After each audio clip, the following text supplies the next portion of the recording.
Good morning. I just realized I pressed start stream. I haven't actually checked that my microphone is on. Okay, it should be alright. Should be good. I was just so excited to stream. I'm like, man, I love streaming this game. I hope everyone's well. I sure am. Um, yeah. It's Higurashi. Um, Last night I had a dream. This is so unrelated. I had a dream where I got like a baby rabbit. It didn't actually look much like a rabbit in my dream. It was more like a mouse with a rabbit tail, but in my dream I knew it was a bunny. And it was really small. And I came up with a really good name for it, but then in my dream I forgot it and my mum couldn't remember either, so I was trying to come up with a new name for it. And so in my dream I was going over like, okay, what character names do I like? And so I'm like, okay, do I call her Morgana? No, I want to save that for a cat. And eventually I settled on, if it's a boy, I would call it Hubert from Fire Emblem Three Houses. And then my dream ended. But that was pretty good, you know? There's worse dreams you can have. Alright. Let's continue, I guess. We last stream we found out that Mion and Shion are separate people, except every time we've met up with Shion, except for the last time, it has actually been Mion pretending to be Shion. But the last time it was actually Shion, and man, Shion's a bitch. She's so rude. Oh my god. Like, what Mion? What the fuck? We learned a bit about we went to help set. Oh my god, I really meant to say things differently. I really didn't want to feel this way. Miscommunication drove in the wedge. Those stuck in apprehension driven to fear. Do I need to press? Nobody can stop it now, as cold hard emotion claws deeply and cruelly at my bad heart. Watanagashi. At that time, why did I whisper in remorse, but now those words simply rang hollow. Oh, that's so cool. Okay, what was I saying? Right, we went to help set up for the festival. There was Takano and Tomitake were there. Shion was also there, and Mion. We talked about, I learned about the previous events, and we also read like a thing that I think are notes from that Takano took. And also Oishi showed up, crashed the goddamn party. I hate that guy. That guy sucks. He's not that he's a bad, like a poorly written character. He seems to be a well-written, realistic character, hence he sucks. He's a real dirtbag. Man. It's good, it's good. Alright. Wow, it's Keiichi-kun. Good morning, good morning. Rena was ecstatically waving her arms at me, already brimming with energy. What do you mean good morning? It's already evening. No, she's right. Are you gonna deny her? Keiichi, do you hate women? Is it because she's a woman? Shaking my head. Just say hello or something.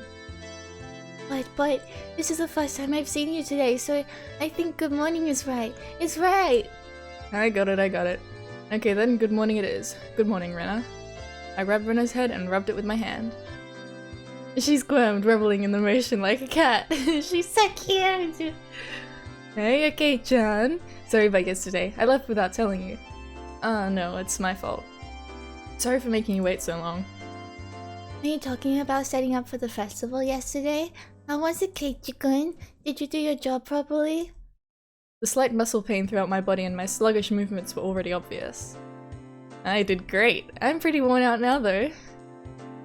I grinned dryly at the three of us, and the three of us break out into laughter. Where are Satoko and Rika-chan? Are we meeting up with them at the festival? Yup. Rika-chan's actually been there since yesterday because she has such an important job. I think Satoko-chan stayed with her, so they're already at the shrine. Right, I just remembered. Today was Rika-chan's big performance. She'd been practicing especially hard for this day. As her friend, I needed to make sure I went and cheered her on. Alright, let's go right away. Yeah! I love this game, man. Except when it, like, pulls out lines like something about Keiichi being like, if there was another Rena, like, he'd have like a 90-centimeter bust and let me touch him or something like that. But you know, that it's just filtering out, it's just testing me, it's making sure I'm really dedicated to the story, you know? Such good writing. It's all there on purpose. It's not just throwaway comments that make me incredibly uncomfortable. As we got closer to the shrine, we started passing by more people and seeing a lot of parked cars. It began to get noisier too. I thought I could hear something like a Bond dance song. Without being able to restrain my impatience, I dashed up the entire flight of stone stairs. Keiichi-kun, you're going too fast. Wait for me. Man, Keiichi-chan, you're such a little kid. Whoa, the shrine grounds. They were packed with people. It was a festival if I ever saw one. Wow, they went all out this year too. Amazing, amazing. They're coming from Hinamizawa. Huh? The bedridden old man from the Kimiyoshi branch family is here too. I think that old guy went home from Watanagashi last year and stayed in bed ever since. Yeah, there are a lot of villagers here that I didn't really know. They must have all been pouring in just for today. Oh, it's Satoko-chan. Hey! Oh, if it isn't everyone. Yes, hello to you all. Yo, Satoko. There's a lot of people today. Don't get lost in the crowd, okay? Who do you even think you're talking to? Satoko, too, seems somehow energetic. Of course, I'm the same way. Huh? Where's Rika-chan? She still has free time, doesn't she? Rika was giving her respects to the mayor and other important people. She shall come before long.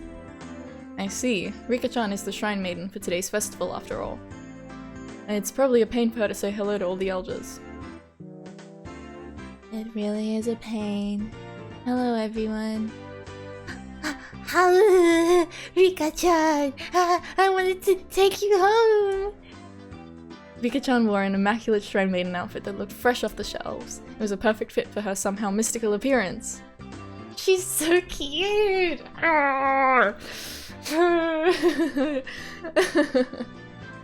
I think there's something that I really do like about these original sprites.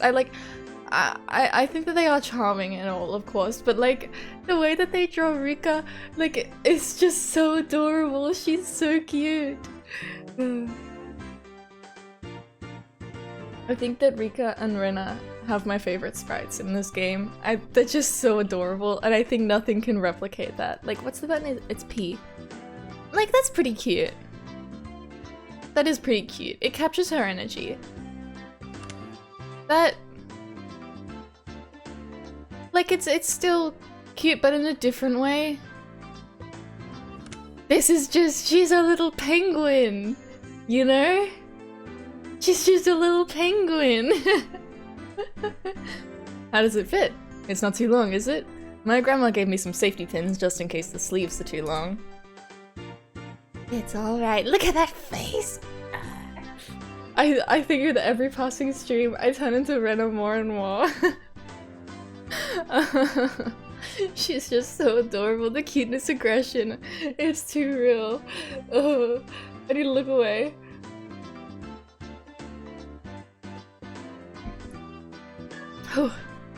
It's alright. Wow. Her voice got so serious. It really is comfortable. As she spoke, she began to do some twists and stretches. It's great, it's so cute. There was approximately one person here getting a nosebleed from watching Rika-chan move. Keiichi-kun, don't you think she's cute? Don't you? If you don't, then she'll be all mine. I'll take her home with me. I think she's really cute. Totally cool. Enough that I want to pretend to be her big brother or dad and take pictures with her. If we take a picture from from two different places and make it stereoscopic, we can eat, or rather stare at a real-life Rika-chan at our houses whenever we want. That sounds great. That sounds fantastic. And his eyes and mind glittered with stars as our nose blood and we drooled. Rika, you'd best stay away from them. Yeah, so I might get locked away in a basement somewhere. You look like you're enjoying it though, Rika-chan. Me, you're being harsh. We all laughed together again. Wahahaha. Okay, now let's not hang around here. Let's get to the festival. There's not much time left until Rika-chan's big debut. You're right. Great. Let's go, everyone. Yeah! Yo! If it isn't the daughter of Sonozaki, eat up. The yakisoba is packed full of pork. This year we filled it up as much as we could. We even put in fried calamari. Gotcha, old timer. The yakisoba this year looks like quite an achievement. You have squid too. You put a ton of time into this, didn't you? Wow, it's tasty, it's tasty. Yeah, the squid's delicious, but the aroma is just fantastic. It wonderfully compensates for how soft it tends to be. There's a delightful amount of squid and pork in it too. Yep, not bad at all, I say. Kate-chan, you sound like you could walk into a cooking program and become the host. Yeah, when I see Keiichi-kun acting like it's so good, it somehow tastes even better. I don't discriminate among delicious food, so anything that I say is tasty has got to be worth trying out, right? Then Keiichi, please give us your opinion of this yakisoba again. I'll do it in 2 words. Absolutely scrumptious! If I had a second stomach, I'd buy another one right now. Having heard my 3-star rating, a whole line of people suddenly formed in front of the yakisoba stand. Wow, that's amazing. Kate-chan said it was so good that a little crowd started to form. Not bad. It was nothing to brag about, but I still decided to stick out my chest and put on airs. Oh, is that so? Then perhaps I shall try it out. Mister, could I perchance bother you for 1 takoyaki? Perchance? You can't just say perchance, Satoko! Satoko bought a stick of takoyaki, balls of fried octopus, from the adjacent stand, and after blowing on it, put one of them into her mouth.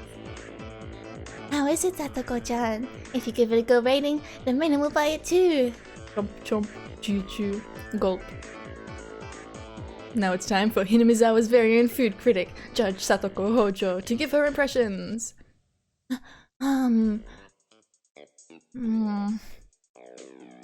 She was all for it a moment ago. Satoko hesitated to give her thoughts. Hey now, what's the matter? Everyone takes one of their own and puts it into their mouths. Reina got Gipped? What is that word?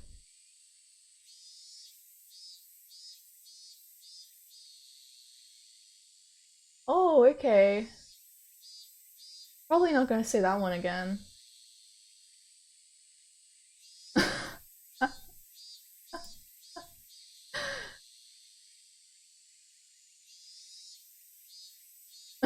Waz reads out words on stream and instantly regrets it.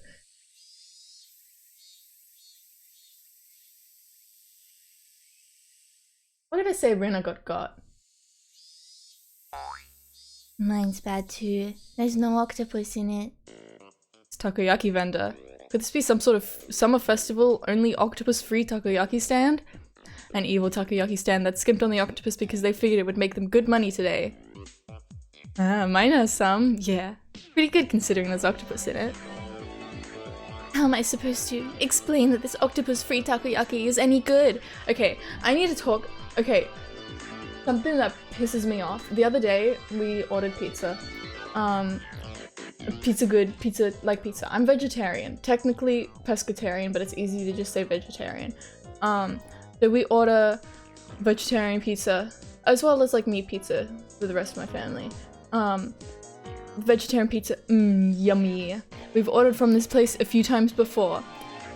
Every time we've ordered from this place, every time without fail, there have been little bits of ham in the vegetarian pizza, like accidentally just found its way in. This time was no exception.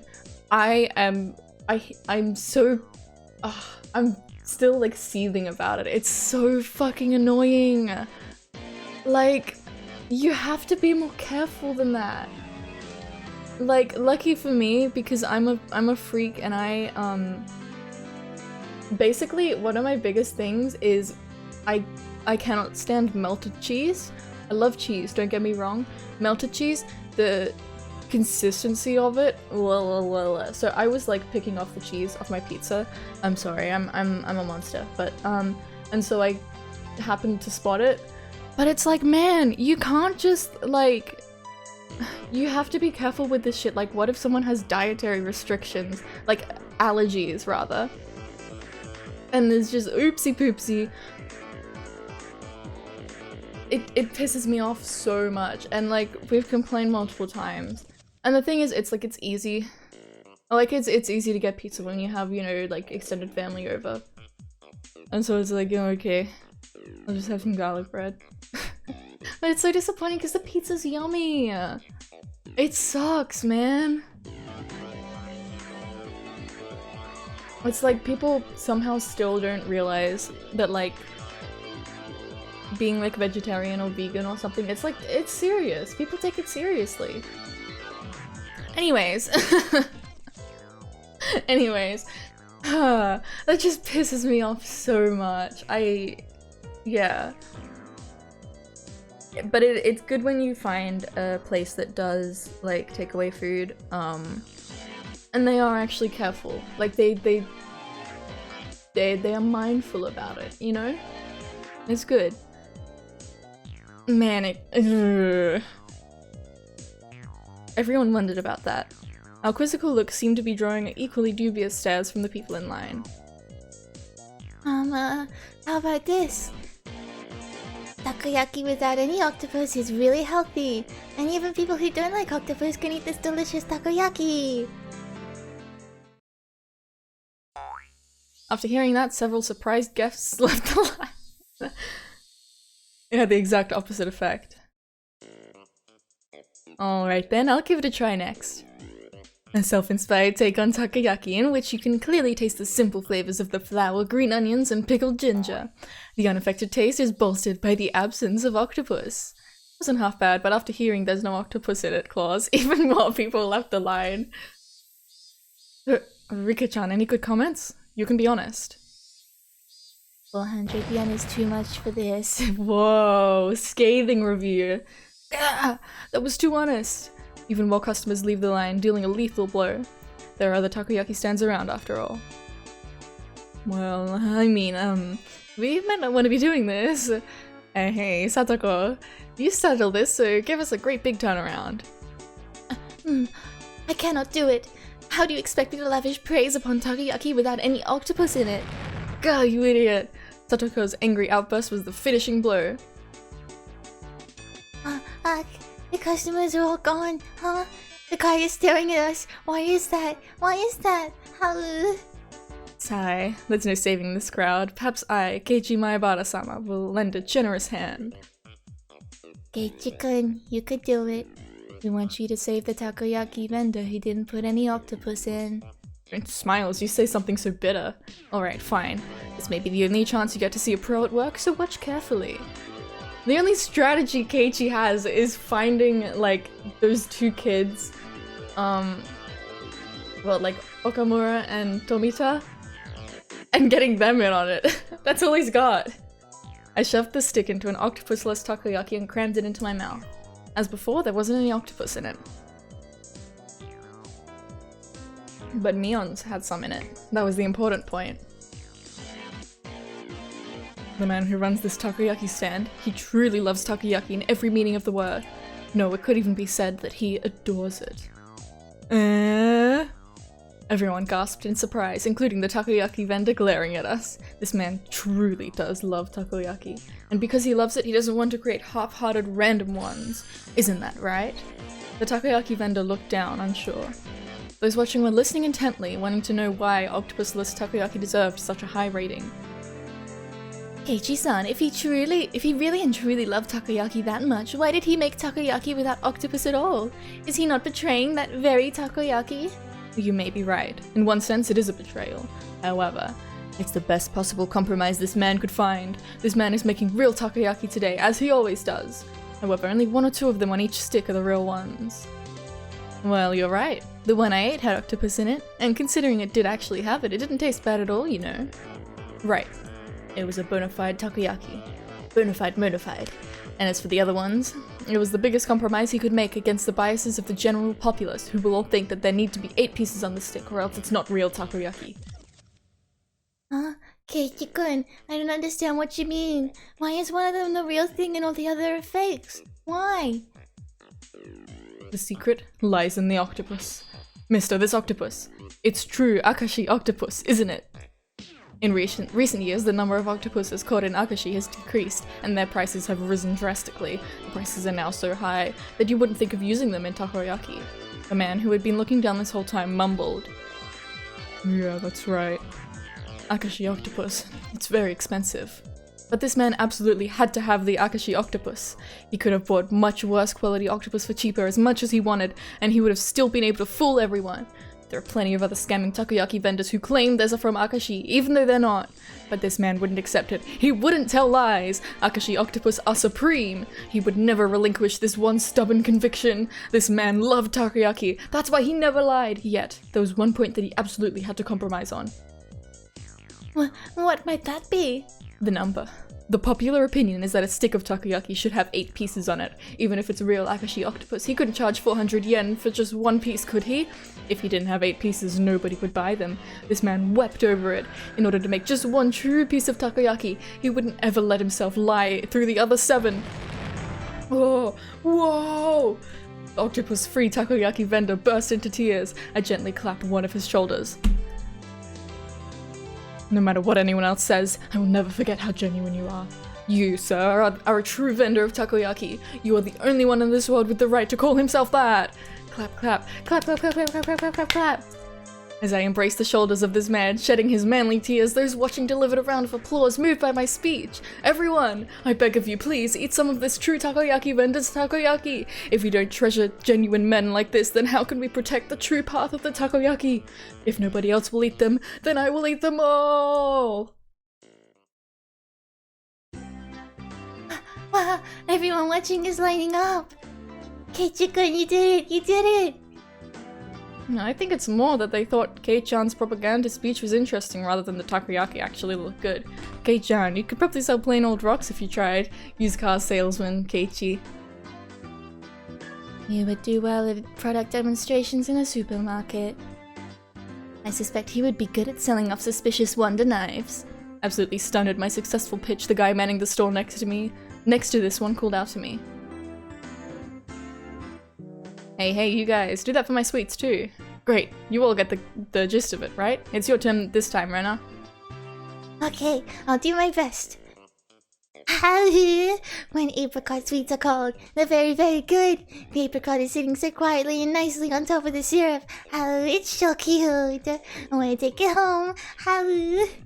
Looks like she lost herself in this midway through. But a girl giving it such natural praise was itself bringing in some customers. A line was quickly forming behind Rena. Next up is the okonomiyaki stand.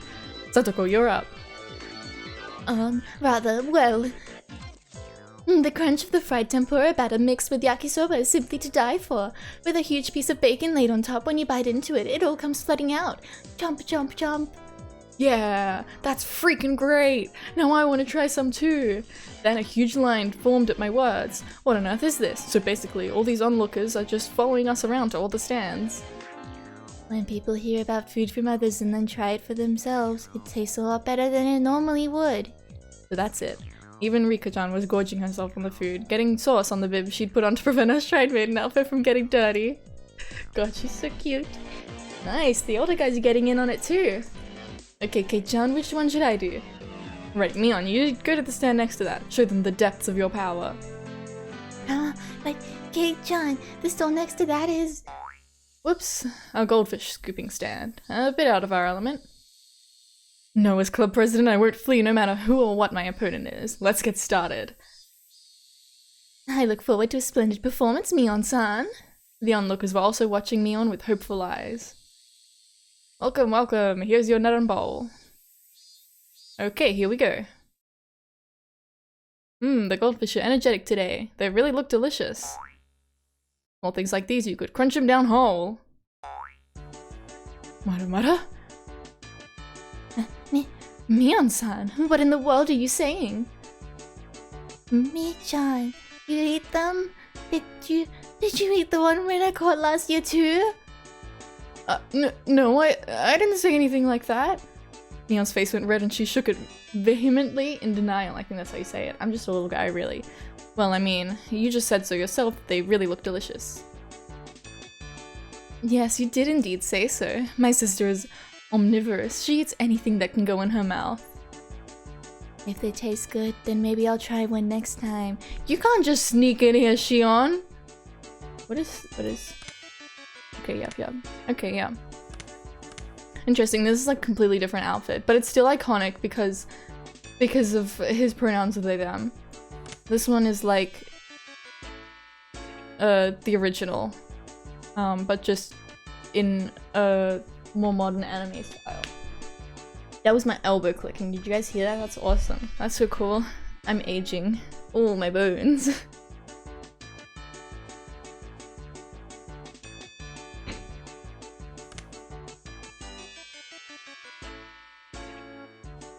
No, Rika-chan, you don't. You'll get sick. Wait a second. Hey, what the hell? Shion, how long have you been here? Hey, welcome, Mega. Welcome to the stream. Hey, Kei-chan, Mion, everyone. Good evening. But, where did you come from, Shion? I've been here since the bit with the yakisoba. You were all so loud that I found you right away. Jeez, you got nothing to do with this, do you? Go somewhere else already. Jeez, Mion, don't treat me so cruelly. Right, Kei-chan? You're okay with me being here, right? No. Don't like you, Shion. She asked, rubbing my arm and pushing her chest into it. Bounce. Thanks, game. Keiichi-kun, you're pervert, your nose is bleeding. When you squish a jelly donut, the jelly comes out, right? It's the same. This isn't something I have any control over. Thanks, Keiichi, this is really wonderful. I was having such a great time. Is that right? Then will more come out if I squeeze harder. Hey, squeeze. I'm just picturing like she's got him in like a headlock. He's just like passing out. Oh, come on, man. Yeah. Shion, what the heck are you trying to do? How vulgar. I seem to have misjudged you. Whatever. Stop. I just... Stop! Oh my god. I was like, yeah, it's so good and fun. Oh my god, stop it. That's just... Nice job, Rena. Everyone's so dirty. How? Rena punched me. It really hurts. Rika, you get what you deserve. Sheesh. Now that Shion was here, the energy around us had increased by 120%. Your friends are so much fun, Mion. I never get bored of them. Right. If you weren't here, it would be way more fun, you know. I want to stay with you all, but if I continue seducing Kei-chan, my sister looks like she's literally gonna bite my head off. So I'll retreat for now. I'll be back. See you, Mion. Don't be back. Get the salt. Someone get the salt! After teasing her older sister so much, Shion ran away into the crowd of people and disappeared. I feel that I have borne witness to a rare side of Mion-san. When Mi-chan is with Shi-chan, she looks kinda cute. Rena smiled happily, earning her a whack on the head from Mion. Bonk. Don't say dumb stuff. Let's get to the next stand already. We went about just like that, really noisy and lively, to the other stands. We were paying money towards the beginning, but midway through, the guys running the shops thought we were just too funny and we ended up being able to fool around without paying much more.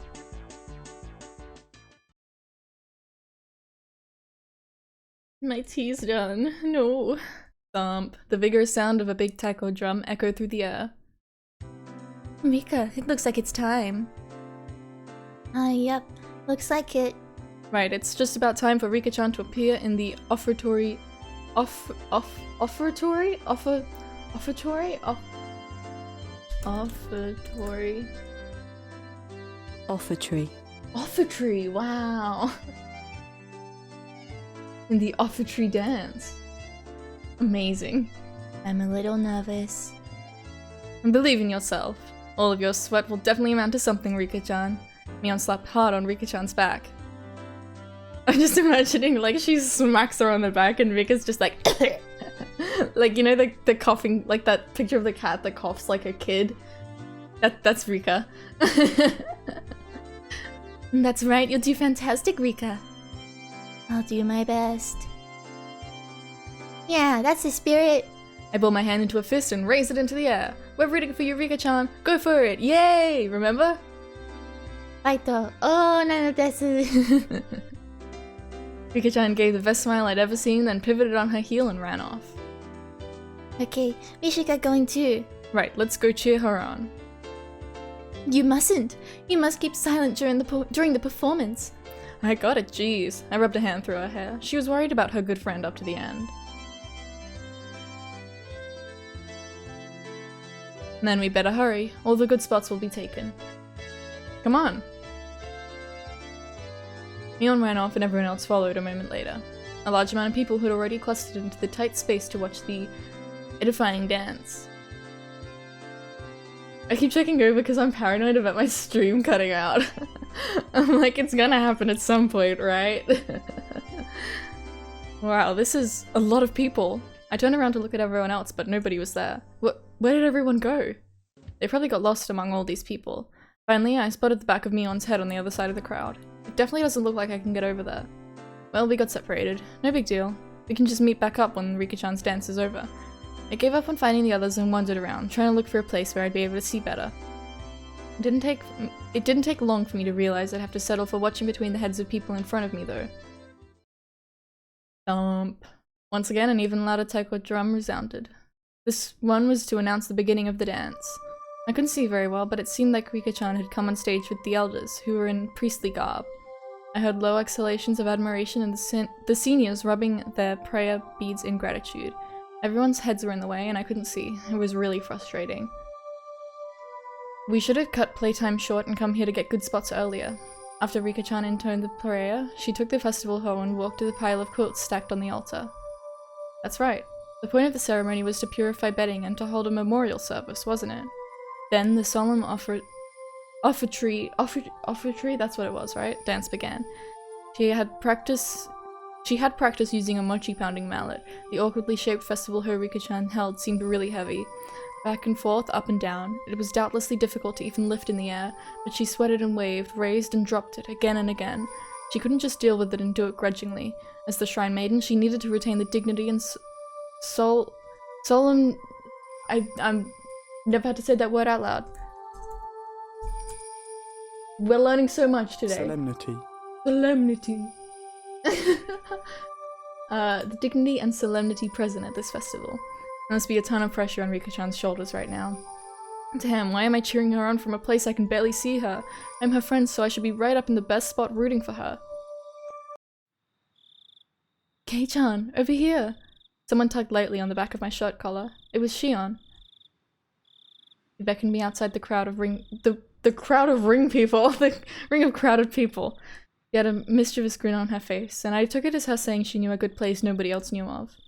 Shion, what's up? Shh, just be quiet and come with me. After she told me so, she ran in a big detour around the throng. Man, it's great to have someone who knows the lay of the land here at times like this.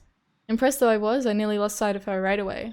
No more getting separated from me. I ran after her so that I wouldn't be left behind. As I wondered in anticipation what kind of secret spot Shion had in mind, we left the crowd of people and went around to the back of the shrine grounds. Hey, wait, where are we going? We're getting further and further away. Shh, just stay quiet and follow me. You'll understand soon. Shion gave me a wink that reminded me of Mion as she said that. No sign of people and not much moonlight. It was dark. We'd gotten pretty far away from the crowd of people on the shrine grounds. How are we supposed to see Rika-chan's dance from here? I see. There's some high spot around here, isn't there? Like a rooftop or somewhere we can look down at it, right? What? Why do we have to climb onto the roof? Well, how else are we supposed to see Rika-chan's dance? Did you really want to see Rika-chan's dance? Kei-chan, could it be that your strike zone is really low? I don't think we're understanding each other here. Weren't you going to show me somewhere I could see Rika-chan's dance from easily? What? Who made that promise? What's going on? Why me? Why do I always misunderstand Shion? Is it my fault? Am I just reading the wrong things into it? Then why did you call me all the way out here? With an expression that indicated she wasn't fooling around, Shion pressed her index finger to my lips and said slowly and quietly, "This place is a dark, dead, empty spot." Is she saying this? You can't see it from the festival grounds, and now a male and female at the same age are all alone together. Could this be? Shion, she's not planning something crazy again, is she? Shh, look over there. See? Shion whispered, pointing into the dark underbrush. There we saw two figures, one male and one female. What's that? Is that... We're right at the scene of a rendezvous, of course. See, look closely. Can you tell who they are? I peered intently into the dark at Shion's suggestion. Oh, it's Tobitake-san and Takano-san. The two of them were clearly breathing quietly and glancing around to make sure nobody knew they were there, as they crouched before the entrance to a wooden storehouse-like building. Wait, Shion, could this be what you wanted to show me? Kei-chan, you can see Rika-chama's dance any year, but you won't ever get another chance like this, okay? I had thought the Sonozaki sisters each had their own personalities, but at times like this, they seemed all too similar. I'm going back. Don't call me for something like this again. If you move now, they'll see us. At our noisy argument, Takano-san suddenly turned around. Oh my, who might that be? We held our breaths and tried to wait it out, but it seemed like Takano-san was now acutely aware of our presence. Scary. Shion and I exchanged glances, then gave up and climbed out from behind the bush. Well, hello there. The moon sure is beautiful tonight, isn't it? My. If it isn't Shion-chan and Mahabara-kun. Good evening. Yes, the moon certainly is pretty. What's this? Keiichi-kun, you sure are smart, you know that? Having a secret date in a place like this? And I guess we accidentally interrupted something important. Ha ha ha ha. You're the ones who were meeting up secretly. Nobitake-san and Takano-san laughed at themselves, and it got on my nerves for some reason. Wait, so you two weren't having a little rendezvous then? Of course we weren't. Though I don't dislike that kind of romance. Unfortunately, this wasn't the location of a rendezvous either of you would want to see. Sorry for not living up to your expectations. If this wasn't a rendezvous, then what were you doing? Tomitake-san, were you messing around with the padlock at the door just now? After she said that, I looked at the two of them again, and I definitely saw it. They were hunched in front of a warehouse door, fiddling with a pretty heavy-looking padlock. I guess we've been found out, huh? We were trying to break into the warehouse, but don't tell anyone, alright? Don't tell anyone? Are you thieves or something? I demanded unthinkingly, just because of how absently Tomitake-san was grinning. Nah, never. Thieves are people who steal things, right? It's not like we were trying to take anything out of here. I see. Then why are you trying to unlock the door? This is the forbidden storehouse for ritual tools. They say only the Furude family and a mere handful of others are allowed in. Forbidden storehouse? I took a few steps back at that and looked on the entire warehouse. It suddenly looked like one, built removed from any signs of people, almost as if it's in secret. Oh my goodness, more bots?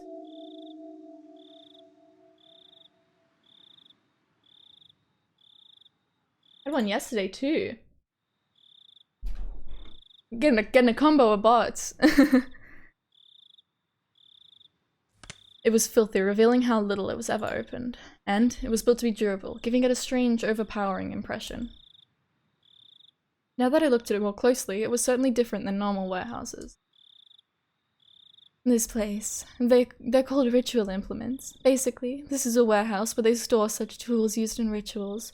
Well, more accurately, maybe it's a temple where the implements are enshrined. The ritual Rika-chan is using for the offertory, that's it, right? Yep, I got it. Dance was inside here until today. Of course, if anyone but the Furude family enters, they bring impurity into it, so absolutely no one is allowed a single step inside it. It's a sanctuary. Shouldn't we absolutely not be coming to a place like this then? However, Takano was wearing a childlike expression, an innocent smile at best, and a terribly cruel grin at worst. I told you I was researching Hinamizawa's folk tales and legends out of an interest in them, didn't I? A lot of the answers to questions I'm curious about are hidden away inside here. I've waited all this time until today for this chance. A chance. Everybody's eyes were fixed on the dance at the shrine grounds today. This was the ultimate blind spot. I see.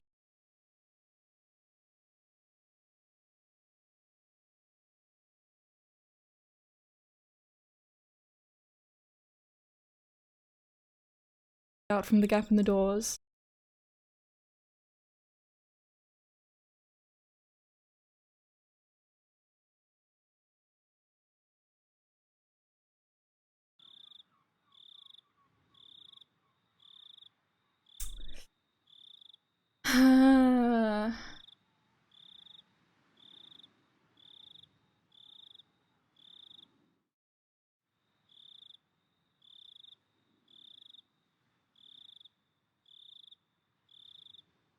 Are we back?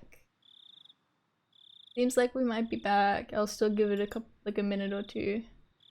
I don't think we're fully back.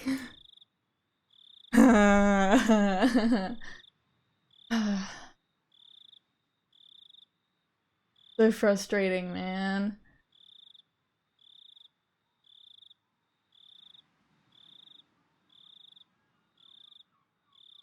Okay, I think we're probably back.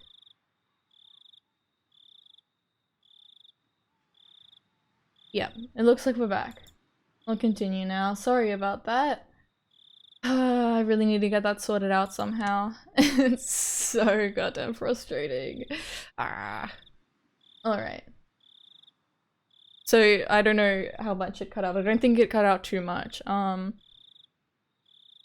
Yep. We're going in. Aren't you interested though? Come on, let's take a peek, Shion said, predictably linking her arm with mine. But we definitely shouldn't be doing this. This is a holy warehouse, isn't it? You said ritual implements, right? I really feel like we shouldn't go in.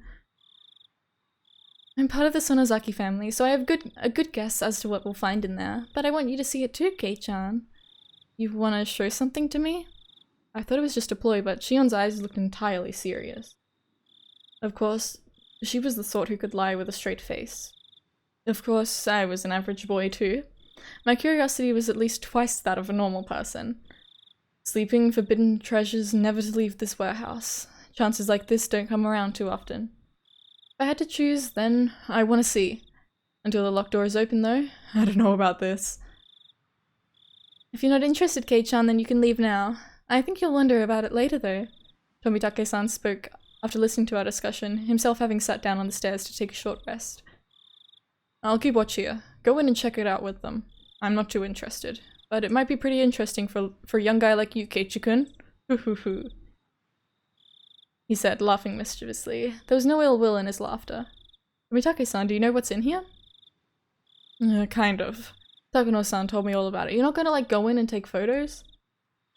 You're the photo guy. Must be a pain to have to go along with your companion's unique hobbies, huh? Tomitake-san didn't answer that, only responding with a pained smile. Takano-san had this kind of scary air about her, like she'd drop absolutely everything else for something she had an interest in and go straight for it, but... Tomitake-san, on the other hand, seemed like the gold standard of what a normal person should be. Having him tell me so frankly to go check it out suddenly made the guilt feel lighter. Okay, but just a little. If it's not interesting, I'm leaving. You got it. Shion gave me another Mion-like wink. Looks like we're decided. Shall we go inside? If I could argue like, okay, maybe this is Mion right now, but I don't think that Mion would be like in on this because she seemed pretty hesitant to go into stuff about the curse and shit, so I do not think she would encourage this behavior. Shall we go inside? Jiro-san, we'll leave this to you. Tomitake-san waved his hand to see us off. Okay. Inside was pitch black, but Takano-san turned on the battery-powered lantern she'd brought, revealing a pretty cramped front room. It's so dark in here. Everyone, take care not to trip over anything. I appreciate the concern. Okay, doorman, keep a good watch. We're shutting the door now. Takano-san smiled spitefully as if leaving Tomitake-san out of something fun and began to close the door. Man. Alright, everyone, have fun. There was a low, heavy, and loud noise, and we were completely cut off from the outside world and covered in silent darkness. Takano-san's lantern was the only light we had. It'll be fine. It's an outdoor lantern with backup batteries inside. It won't go out or anything.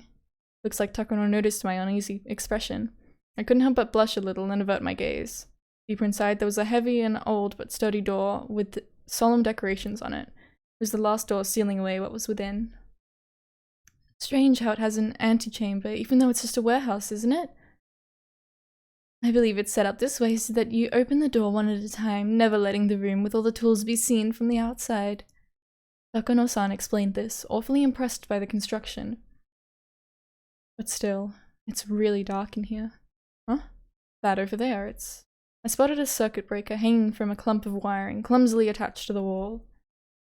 Oh, here, isn't this the light switch or something? I flipped the biggest switch I can find, and with a click, the pitch-black room was illuminated by an old bare light bulb. Everyone scrunched up their faces at the sudden strobe-like brightness. Don't! Before she even finished, she unslapped my hand and flipped the switch back. There was another loud click and the room returned to darkness with only the lantern for illumination. Ow!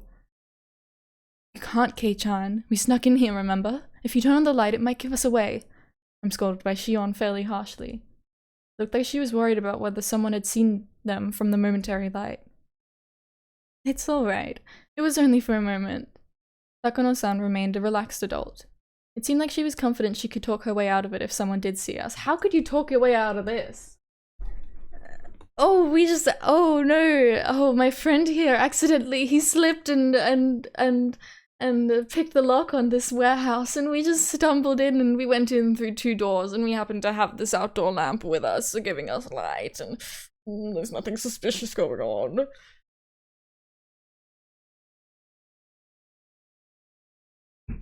Let's go in. Here we go. There.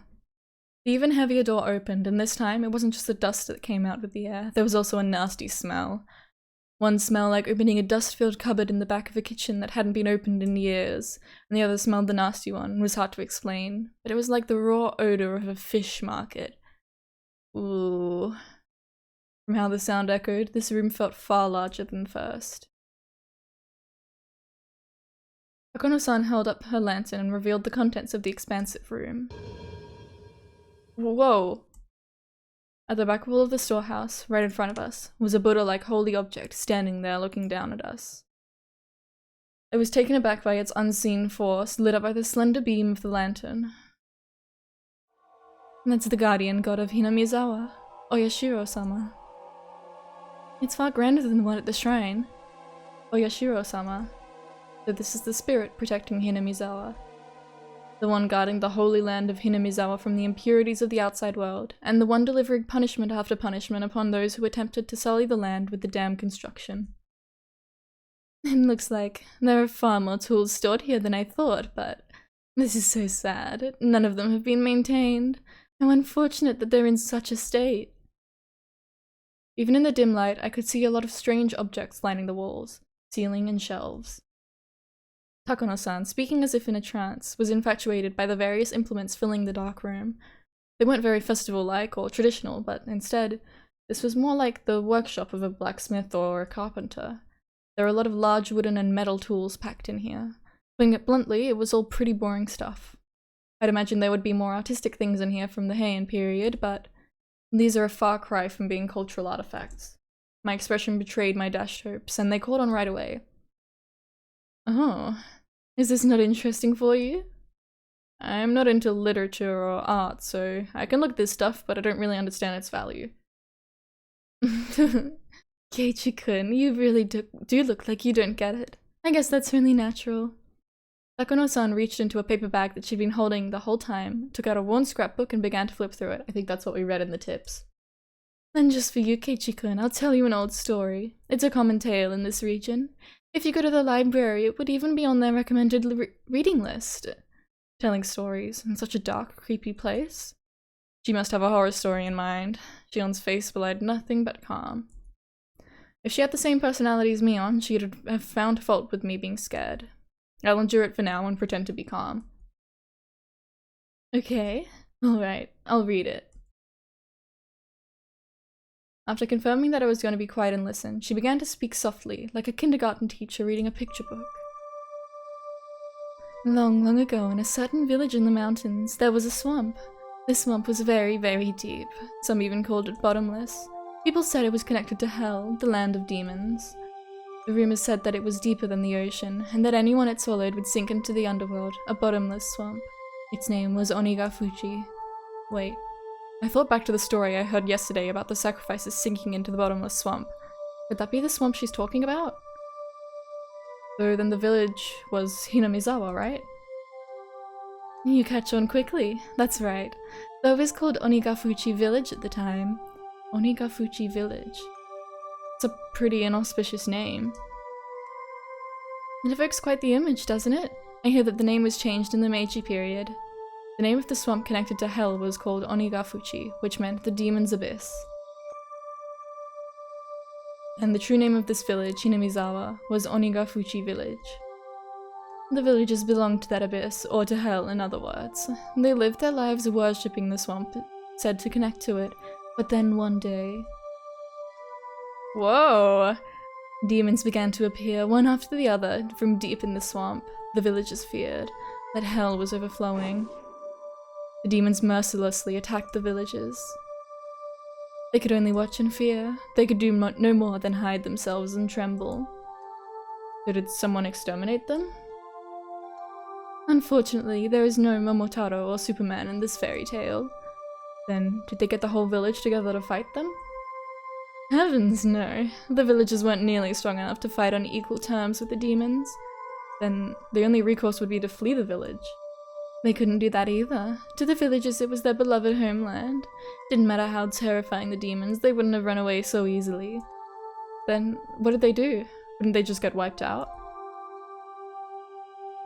Unable to fight and unable to run, all they could do was wait for the village to be destroyed. Then, when everyone had lost hope, their god, Oyashiro-sama, descended onto them. I see. So Oyashiro-sama came down from the sky and beat up all the demons then. You're such a boy, Kei-chan. You always jump straight to using force to resolve things. Shion sighed, a little annoyed. Embarrassed, I held my tongue. The thing about Oyashiro-sama, he wasn't a violent god who would beat them up, like you're saying. He was a kind god filled with love and benevolence. The strength of Oyashiro-sama descended from the heavens. Couldn't be compared to that of the demons. They didn't even fight, they simply prostrated themselves before his radiant authority. Oyashiro-sama urged them to go back to Hell from whence they came, but the demons wept and challenged him, saying they could never return. The world of the demons, too, has harsh commandments. They claimed they had been banished from Hell. Demons, who didn't have a place to go, neither in Hell nor in the human world. Of course, they were at fault for attacking the village. They deeply reflected on it and were sorry. As the villagers conversed amongst themselves, little by little they came to pity the demons, and, after talking with everyone in the village, they decided to live alongside them. A lot of fairy tales have them being exterminated or driven away, but you don't often hear one where they live in peace.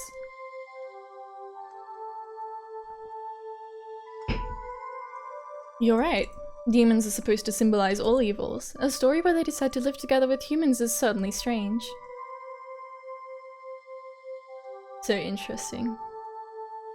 When the demons first heard the villagers' invitation, they doubted their ears, but soon burst into tears of joy. The villagers had given them a place to live. It was said that in payment for this good deed, the demons shared their many kinds of power and secrets with the villagers. Oyashiro-sama was very pleased with this happy exchange. He gave the demons the bodies of humans so that they would be indistinguishable from the villagers. He himself decided to stay on the surface and watch over the everlasting peace between them. A land in which man, demon, and god live together. I had thought the word demon was a noun meaning evil that needs to be exterminated. A god may have mediated for them, but you don't often hear happy endings like that where both sides live in harmony. I see. I guess it is kind of interesting. Although the normal fairy tale ends there, it was revised quite a bit during the Edo period into a much longer story. After that, the humans and demons intermixed, and eventually there was no difference between them. So the demons ended up disappearing? No, not at all. Half of them stayed just as they were. The knowledge the villagers had received from the demons basically made them into something inhuman, what people call transcendent. They were all well aware of the power. They were well aware the power they had was heresy? That's it, yeah? I'm Goop. And as those below worshipped them, they lived out their lives in secrecy. This story is the root of many derivative tales and pieces of fiction. It's the foundation, I mean. The basis. What do you mean by root? It means the part about the villagers having demon blood. What I mean is, all the legends from around here are based on the premise that the villagers are descended from demons. There was a hint of amusement in Shion's face as she said that. It was like she wanted to say that she too had demon blood in her. Is there any proof though? Maybe it's somehow rooted in historical fact beyond just fairy tales. Oh, Maebara-kun, then do you believe that demons really did come out of the swamp and breed with humans? Well, it's not that I don't believe it, but you know, they could've. They could've. When she said demons, she meant the ones from hell, but in ancient Japan, the word wasn't necessarily used to denote only that kind, right? The more well-known use involves the drifting foreigner theory. As the story goes, Westerners who were shipwrecked in nearby seas had such markedly different customs that they were called demons. Japanese people were relatively similar in appearance to other Asians, but everything about those from the West was different: their physiques, their faces, and their skin color. In Japan, terms like red demon and blue demon evoke images especially of Westerners. Lacking in skin pigments, Westerners would sunburn easily and turn red. Being fair-skinned, I think blood vessels appearing on their skin would look blue too. A handful of accidental aliens would drift into Japan and came under persecution, being called demons. They would flee into the mountains to survive, turn into bandit groups, and attack villages for food and the like. How does that explanation sound? Maybe it's a bit childish. Takano gave me a weird smile when, having come up with such an impromptu hypothesis, I unconsciously followed it up with self-deprecation. Still, she didn't smile as if to make fun of me. It's not ridiculous. There are a lot of people who subscribe to the drifting foreigner theory. Even so, nobody actually knows what happened. Were they groups of foreigners who had turned to banditry, or were they really demons who had come from the bottom of the world? Then, Takano-san, which one do you believe? The truth of the matter aside, I'd rather believe the more fantastic explanation. It's more fun that way, isn't it? Her answer made her sound a wee bit like a romanticist. Here I'd thought she'd reject unrealistic stories like that. Now then, this is where the fun begins. Takano-san brought an end to her storytelling and waits for a moment as if to tantalize us. Huh? Suddenly, Shion looked around as if something had caught her eye. Her head bobbed to and fro, like she was making sure nothing had changed. What's wrong, Shion? I'm sorry. Please don't worry about it. Shion pretended as though nothing had happened. Takano-san also made sure nothing had happened and cleared her throat and broached the next subject. I explained that half of the villagers have demon blood. That blood, they actually say it's the blood of the kind of demon that eats people. Man-eating demons? That escalated quickly. And that blood still runs through the villagers' veins. They say that sometimes the blood awakens from its slumber. I thought the fairy tale had a happy ending, with the humans and demons living in peace, but it began to suddenly change into a brutal, bloody story. Well, they eat people. They say that every decade or so they can't help but want to feast on human flesh. The villagers can't eat other villagers. So when this happens, it's said that they descended on the human villagers and conducted onikakushi. What's an onikakushi? Broadly speaking, it's when a demon kidnaps someone, when a person is demoned away. They say that the villagers of Onikafuchi would overwhelm unfortunate human villagers in order to kidnap sacrifices. Takano-san's explanation was plain and simple, but when I imagined what it must have been like, it was terrifying. They lose their human reason. The villagers turn into real demons en masse. They attack the villagers they loathe in the dirty world of the masses below, and then they kill and eat their sacrifices. So they're no different from demons after all. What did Oyashiro-sama do? Wasn't he supposed to be staying in the village and watching over them? Oyashiro-sama knew about it, of course. Onikakushi isn't indiscriminate. The villagers apparently never kidnapped anyone other than the sacrifices decided upon by their god. In the texts, it's usually 1 or 2 people. A village inhabited by those both human and inhuman. It was like the heartwarming episode's colours had inverted like negative film, revealing the painful and ugly truth. So in the nights when they stole away villages, they would feast on their kidnapped sacrifices, which is why the nights came to be known as watanagashi. Watanagashi. The night's festival was watanagashi. I just couldn't reconcile the fun festival with the horrible tale Takano-san was telling me. Watanagashi, well, wasn't it about giving thanks to the futons we use over the winter or something? Kei-chan, wata has another meaning, you know. It means entrails. Jion, who had been silent up until now, spoke up. Entrails? Well, yeah, I guess that's true. Like fish guts. Wait, what? Like a jigsaw puzzle, the fun times I had today and Takano-san's grotesque tale clicked together in my mind. Watanagashi, so gut spilling. I didn't think that saying that could ever feel so nauseating. Oh, yes. It's as you imagine, Maebara-kun. Right now, the Watanagashi festival might just be a somewhat early summer festival occurring every June, but it used to be different. It used to be a ghastly, cannibalistic feast held on the night the villagers had collected their unfortunate dinner. Oh, that can't be true. I had no real reason to say that, but I couldn't help it. Maebara-kun, you said that Watanagashi is a ritual about purifying futons, right? What do you think the futons filled with cotton, with wata, represent? Futons are futons. They're beds. They're things for sleeping in. What else could they possibly represent? Lost Boy Key, what's up?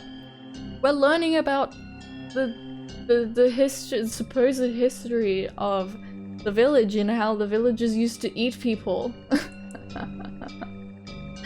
We broke and entered into a warehouse, and now this lady's telling us scary stories.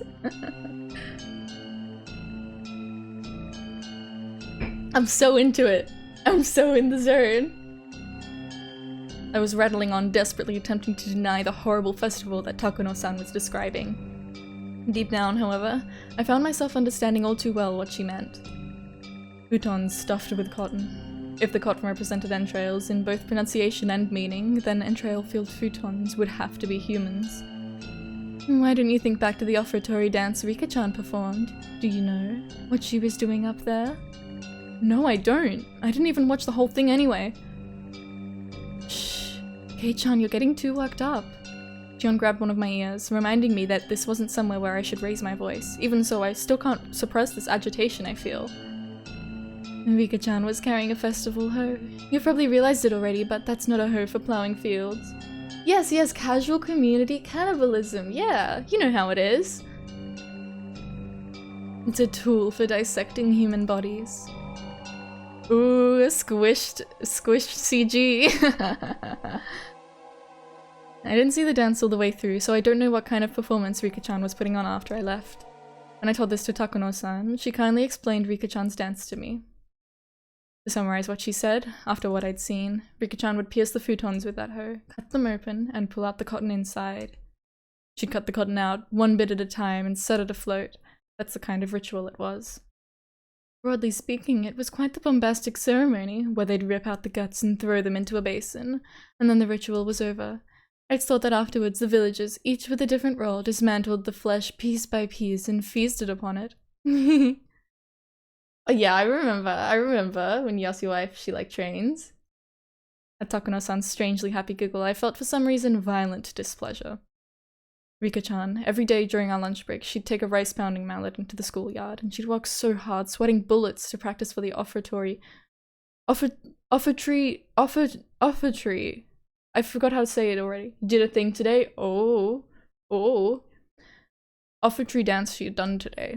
All that effort. All that work. Takano-san disgraced it.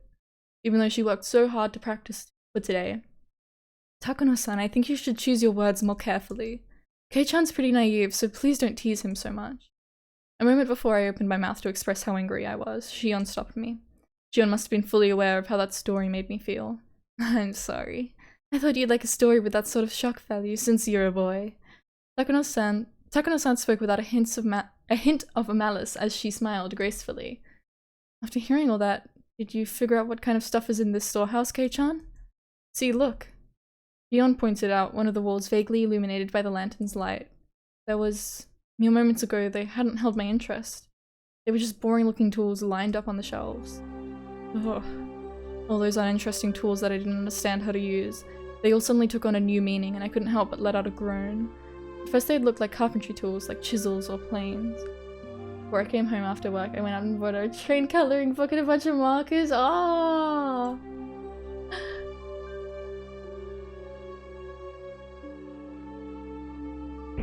I love coloring in. However, when I thought back, I'd seen pictures of these sorts of tools before. Yeah, they came up in a Japanese history textbook.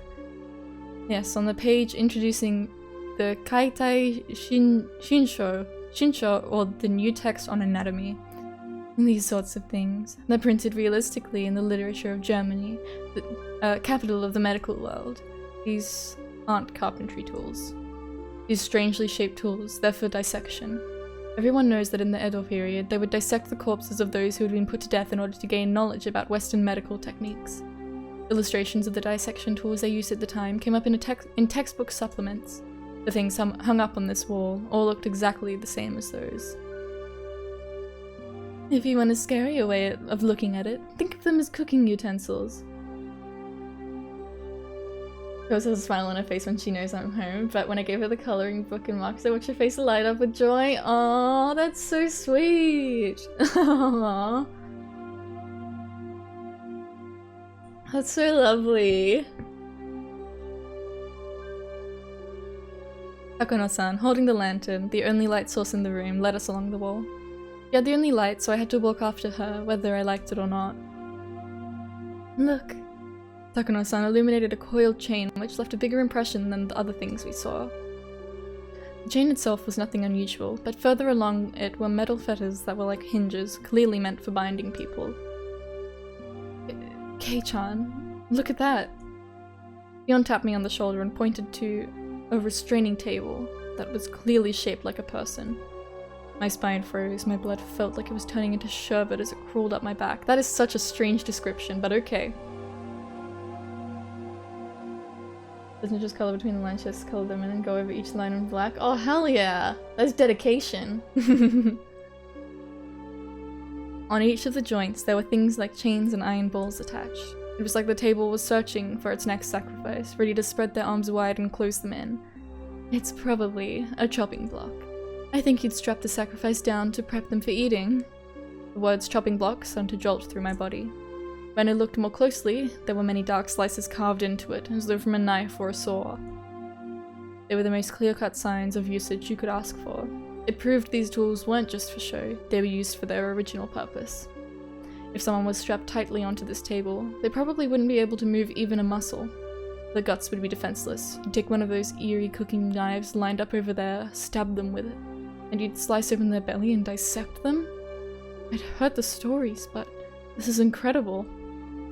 Before coming in here, Shion had mentioned she had a good guess of what was inside, but it seems to have exceeded her imagination. And there's still more. How about it? More fascinating than a wax museum, isn't it? Takono-san had this happy expression like she was visiting a toy store for the first time. I don't get it. This Mio Takono person has nerves of steel. Are these bizarre, grotesque objects that fascinating to her? I, for one, was not enjoying myself. I'll be frank. This was all too weird for me. Still, there was something even more horrifying than all this. That would be none other than Takono-san herself. Takono-san holding the lantern giving off such a thin beam of light if she suddenly turned it off. And what would I do when, the next moment, everything went totally dark? That's why I was scared. Takono-san had the only light, and anyway, I was scared. At some point Shion had started holding onto my shirt sleeve. It was a little annoying to walk like that, but I didn't shake her off. That minor sensation allowed me to feel the presence of an ally, here and now. Before we had even walked halfway through the storehouse, the air I felt in my skin changed completely. These cruel tools lined up, all crammed together in this place. Some were horrible ones, made to take sacrifices as freedom, and some were tools made to efficiently disassemble and prepare the bodies for consumption. Those were just the things I understood. There were plenty of other strange-looking objects that I couldn't even guess the purpose of. Now that I was here, I didn't have the slightest desire to hear the details about what sort of terrifying reasons they were meant to be used for. At the very least, they were all completely different from the sort of clean, simple killing function of a katana. Tools to kill people were obviously constructed in such a way that they could kill people. Yeah, you got it, Keiichi. Yeah, you tell him. If that was the goal, then the person you used them on would obviously end up dead. Oh my god, Keiichi's so intelligent. The kinds of tools here, however, were different. The tools that were here were for cutting people, for crushing them, for boiling them and cooking them, and for grinding them. They were tools of torture. They weren't made to kill people. People dying was just an incidental result. Actually, they might not even kill them. The sacrifices could die during such a horrifying ritual process that would be nice, but they didn't even die in the end. They remain in a state of hellish pain. Perhaps they were only being allowed to live. Only now in this moment did I fully realize just how terrifying and fearsome that difference was. People, you see. Most of these wouldn't kill them if used properly. Takono-san, as if reading my mind, displayed a shocking smile. Burning at the stake, the famous method of execution for witches will kill the person immediately. While the body suffers extreme burns on the skin all over, the decomposition of the skin's chemical makeup produces poison-like symptoms and causes an immense shock to the victim. Though I suppose it's still very cruel. Compared to the guillotine, you have to wait far longer for that to happen. She described such horrors in a strangely medical way. Gion immediately answered the question I had. Takono-san is a nurse. There's a saying that nothing can scare a doctor. I guess it's true. Oh, and also, there was a method of execution in ancient Rome where they would grill the person, just like a barbecue. They would cover the person in wire netting and slowly cook them over a charcoal fire. I think the memories of when I went to a day camp with my family would come rushing back now of all times so vividly. And that's what it was like. Apparently they wouldn't die too easily for some reason. According to one source, even if they roasted one side of a person to a crisp for an entire night, they would still be conscious and able to speak fluently. It's insane. You'd grill someone the whole day, and they'd still be conscious. It said that ancient Rome, famous for their executions, thought plenty of ways to execute someone while having the victim stay alive as long as possible. Thought of plenty. Okay, yeah. Among them, there was one method where they would open the gut, pull out the intestines like sausages, pull them up with a winch, and put them on public display. Chion was behind me, clinging to me. Not just because she was scared, she was protecting her stomach. You would think someone with their intestines pulled out would die instantly, right? Actually, as long as you do it tenderly and thoroughly, it's apparently possible to pull them all out while the person is still conscious. I felt oh my goodness. I felt a sick feeling in my stomach. It was like my organs were coiling up just from Takono-san's stare. The pulling them out with a winch was a rather exaggerated method. In a more barbaric way, they might slice open the gut, then cut the intestines out and throw them everywhere. It's quite imaginable that they did dreadful things like that too, isn't it? However, those being put to death are conscious. It must be far more terrifying than painful.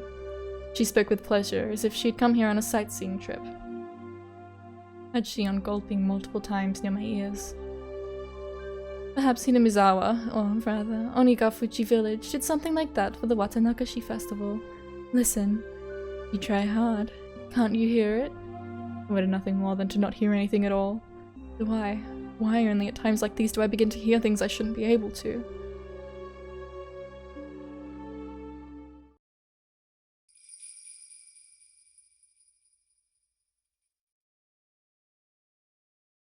Takono-san, having realized she'd scared Shion and I enough at this point, smiled soothingly. Then she turned on her heel, raised the lantern, and began to walk again. If Takono-san left us here, we'd get even further away from the light. Shion and I, no matter how scared we were forced to follow Takono-san along on her field trip through the ritual storehouse.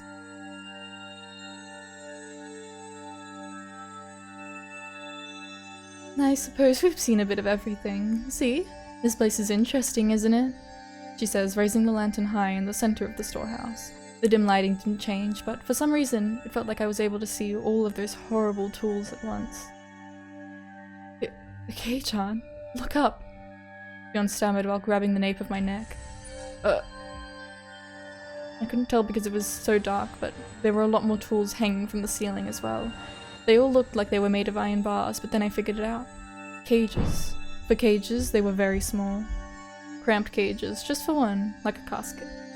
If you got locked up in there, no, you wouldn't get locked up inside it. It was another tool meant for restraining people, where the iron bars would squeeze you tightly. Oh, my voice.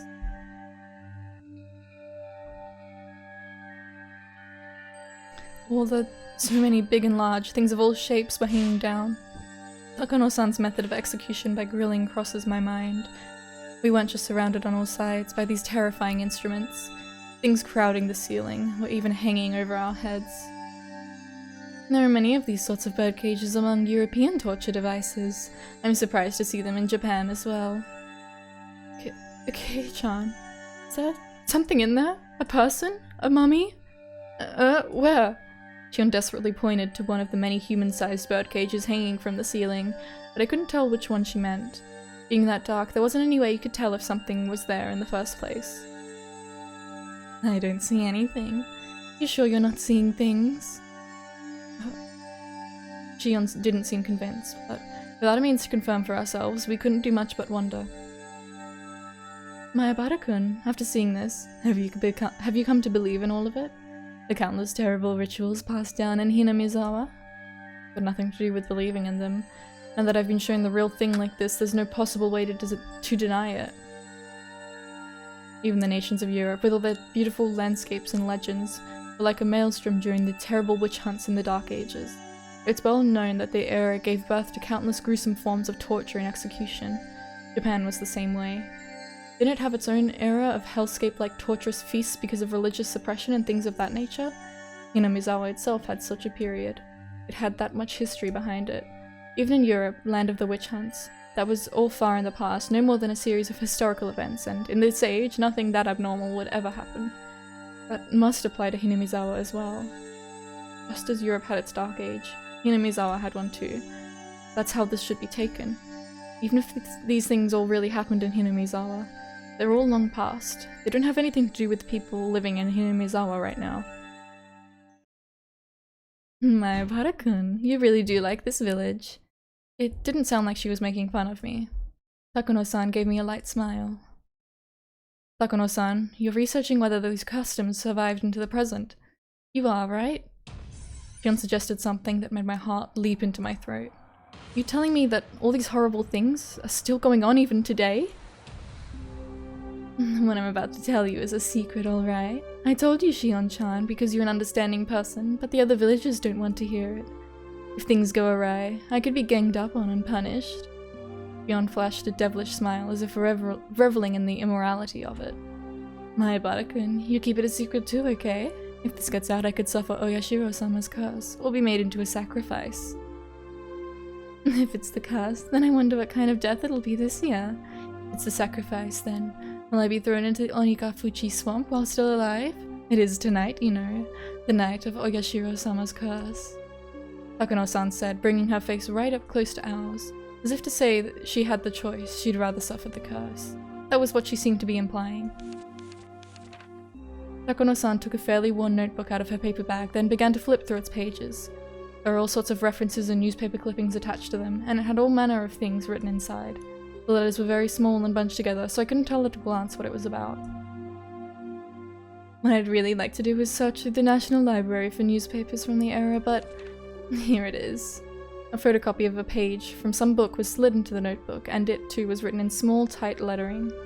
Like the other pages, I couldn't tell what it was about just by glancing at it.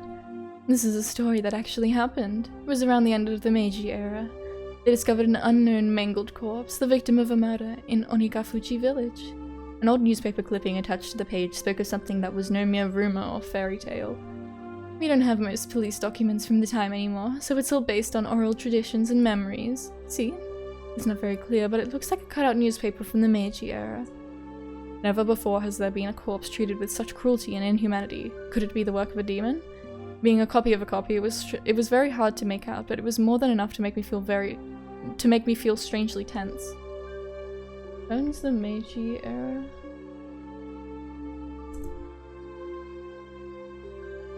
(1868 to 1912).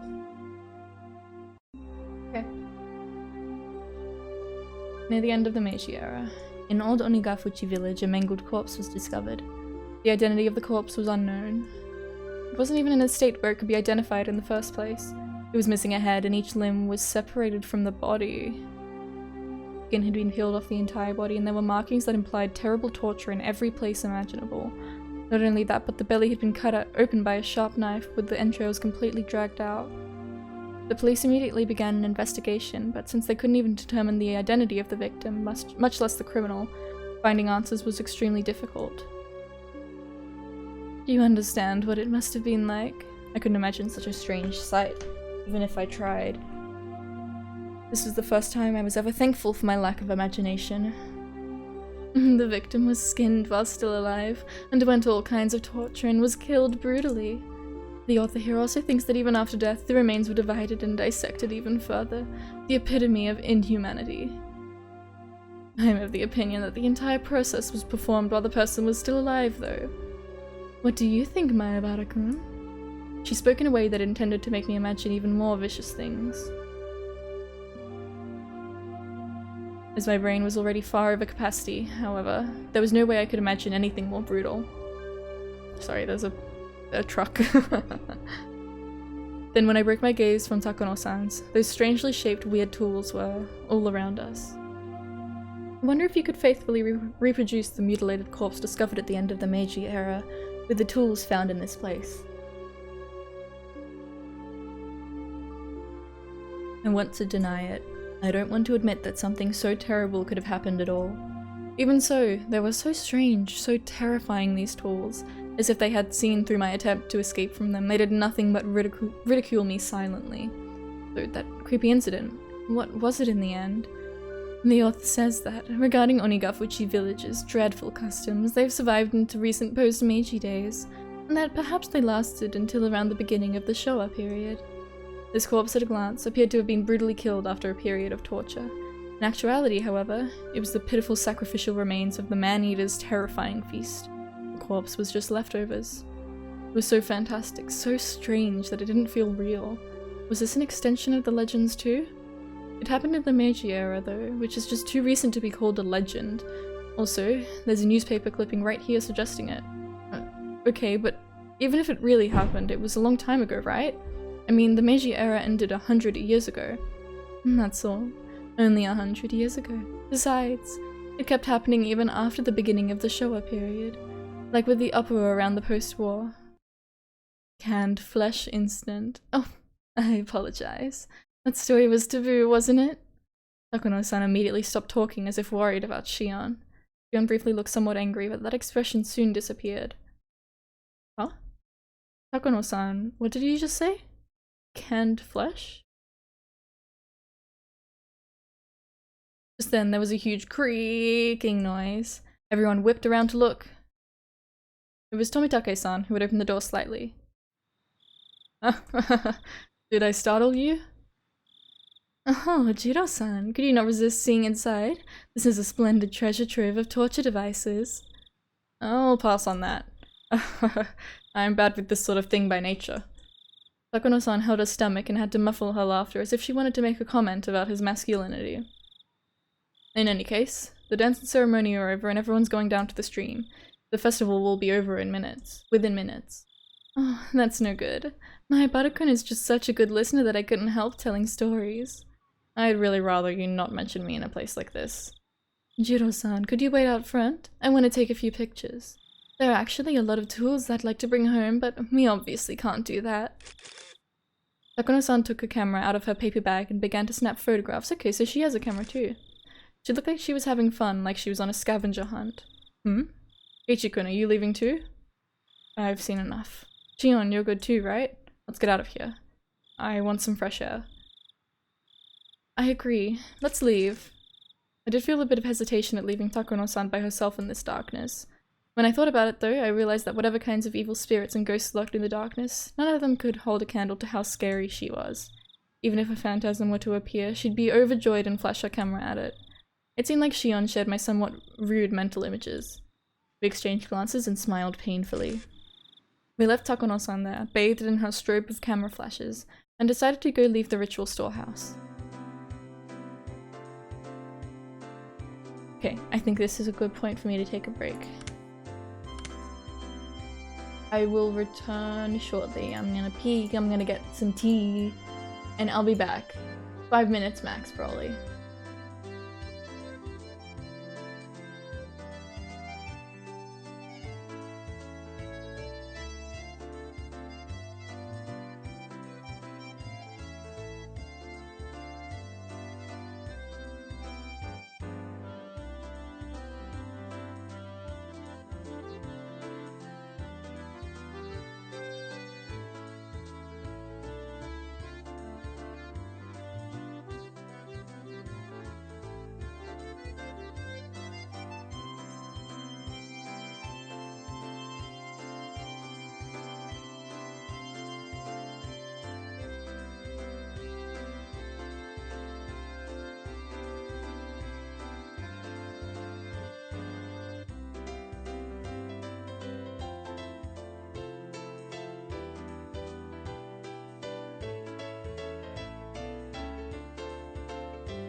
I'm back! Yay, Waisiku, that's me!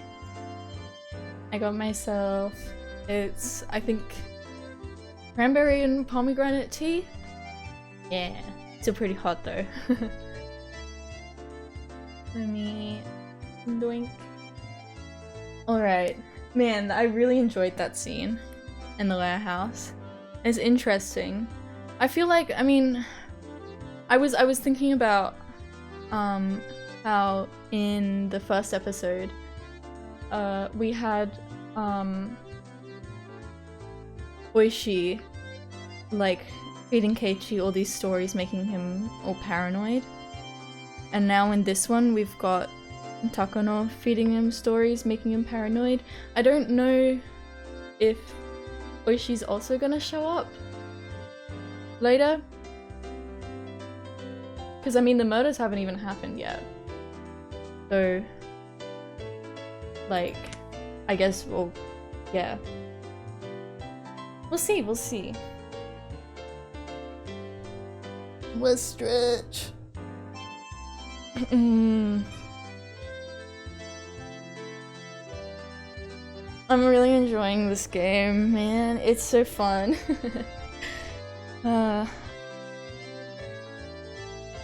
Alright. Ready to continue. I got my tea, I got my water. Let's go. Everyone at the festivals seemed to have gone to the stream, so their voices were very distant. The voices of the bugs, on the other hand, were clear, lending an empty feeling of isolation to the place. How was it? Interesting? Tomitake-san gave us a somewhat mischievous grin. You should have been able to tell by looking at how pale our faces were. I should have kept watch outside with you, Tomitake-san. Tomitake-san laughed so delightfully that it wiped away our dark feelings. How did you fare, Shion-chan? Were you scared? I was prepared for it, so I wasn't too afraid, but I think the real thing was powerful. Shion spoke like she wasn't scared at all. She really had been quite afraid, but seeing as how I was in a way worse state than her, I didn't have much room to talk. As Tomitake-san grinned candidly, my mind, exhausted and locked up by nervousness, began to calm itself. Was Takano-san an adult about this little expedition? You know how she seems like a child sometimes. I was worried she'd be way too excited. Both Shion and I laughed and left that as our answer. Hopefully she was only looking at things. I'm worried she'll sneak something out of there or mess with a ritual implement too much and break it or something. Alright, that's quite possible. Sorry, just moving my mic a little. She is alone in there right now. She might pilfer something small and easily concealed, hiding it in her pocket. Yeah, I can see that. Shion said what I was thinking. You sure she didn't break anything? I could clearly hear some noises like someone jumping up and down. I was getting pretty nervous. I'm sorry, I ran out of film. Jiro-san, if you have any more, could I use some? Takuno-san suddenly appeared while we were talking about her, taking everyone by surprise. Tomitake-san smoothly grinned and responded as if nothing had happened. He's pretty mature. I'm all out of spare film. Sorry about that. Jeez, you won't win any Pulitzer prizes by not stocking enough film for any occasion, you know. I suppose that's it then. Tomitake-san scratched his head apologetically. Without film, we're done here. Without film, it cannot be seen. Takano-san seemed to have given up because of that too. We checked carefully to make sure we hadn't left anything inside, then closed the door and turned to the heavy padlock we'd left beside it. Takano-san, you didn't sneak anything out, right? How rude. I'm trying not to be that childish. She could absolutely have something in her bag. Clack. Tomitake set the padlock back to the way it was before. From a cursory glance, it didn't look like thieves had snuck in at all. Okay, let's get over to the stream ourselves. If we don't at least set some cotton afloat, there won't be any point in coming to the festival. Tomitake-san spoke brightly, urging us all on. Getting cotton afloat down the stream. I shake my head a few times, driving away my dismal thoughts as to the double meaning. Takano-san, looking a little let down, kept turning back to glance at the ritual storehouse. Let's just leave it at that, alright? You saw enough to sate your curiosity, didn't you? Oh no, not at all. Everything I found only renewed my interest. All those stories and legends suddenly hold water.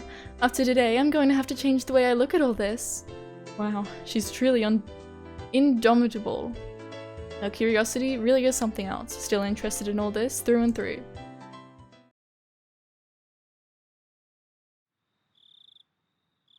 We descended the stone stairs and all the people crowding the stream came into view. Near the bottom of the stairs we could clearly see people receiving cotton that had been cut out for them, and wishing upon the cotton and setting it afloat down the stream. The festival was already over.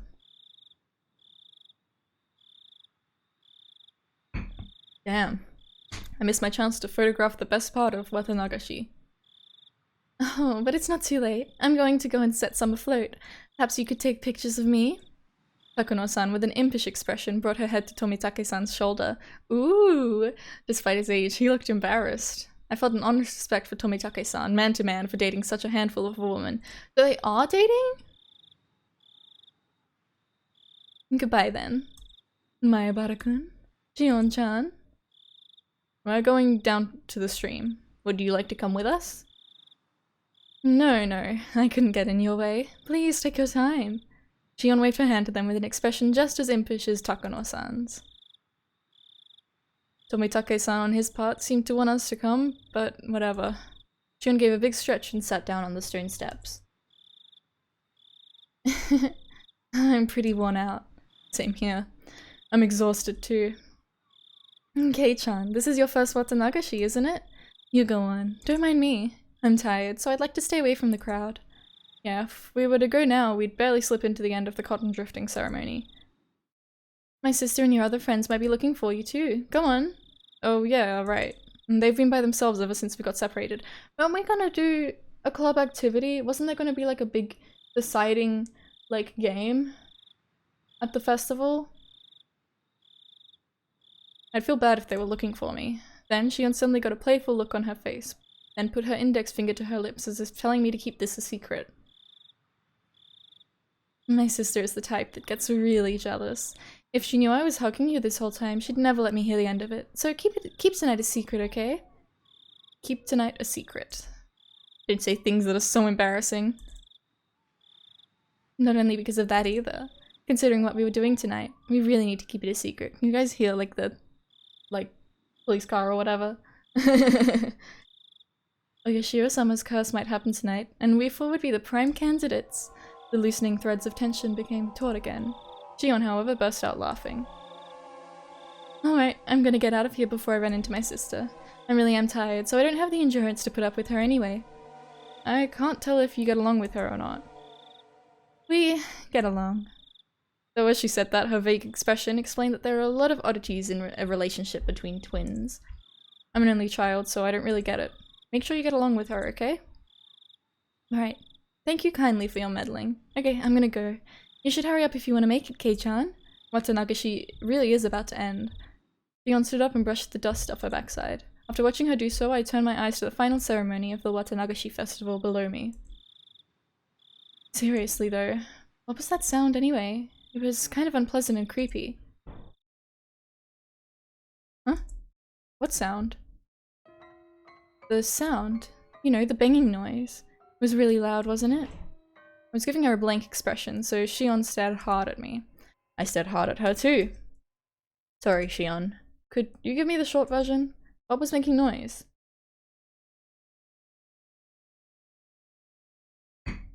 Wait, Kei-chan? It didn't bother you?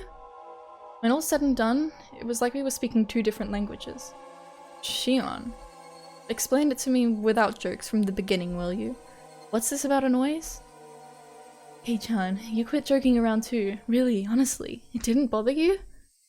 Neither of us was giving any ground, and both of us were staring at each other in disbelief. We were answering questions, with no sign of an actual conversation in sight.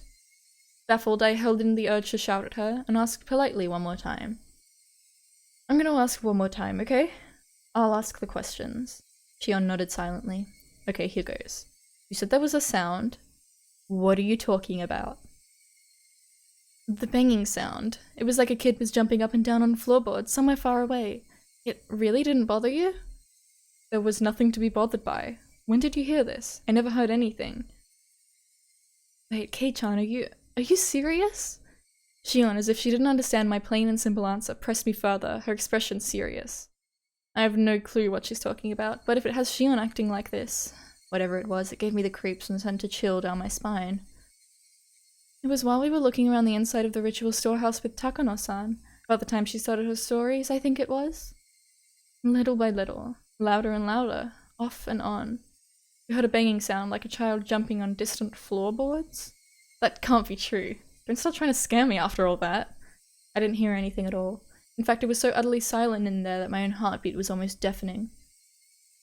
Please don't try to scare me either, Kei-chan. It was like something was making noise in that time with Takano-san's scary stories, and I was totally creeped out the whole time. The chill rose from my spine to the back of my head. My blood turned cold as it crawled up my body. When it reached my head, my mind froze over. You and Takano-san weren't paying any attention to it at all, so I pretended not to hear it either, but you heard it, right? It happened a bunch of times, and it was really loud. Fion's eyes were begging me to tell her I heard it. I had no doubt, however, that my own eyes suggested something entirely different, a "you've gotta be kidding" look. In that storehouse, we were surrounded by brutal ritual tools that looked like they were from another planet, listening to terrifying old stories. The whole time, Shion had been hearing a sound that we couldn't hear by herself.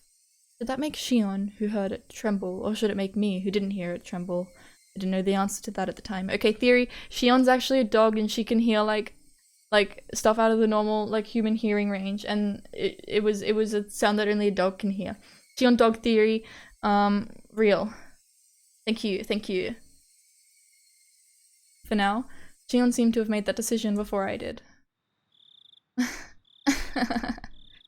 What are you laughing about? I really got you, Kei-chan. I was fibbing the whole time. What? Shion laughed, saying how easily scared I was and clapped me on the back.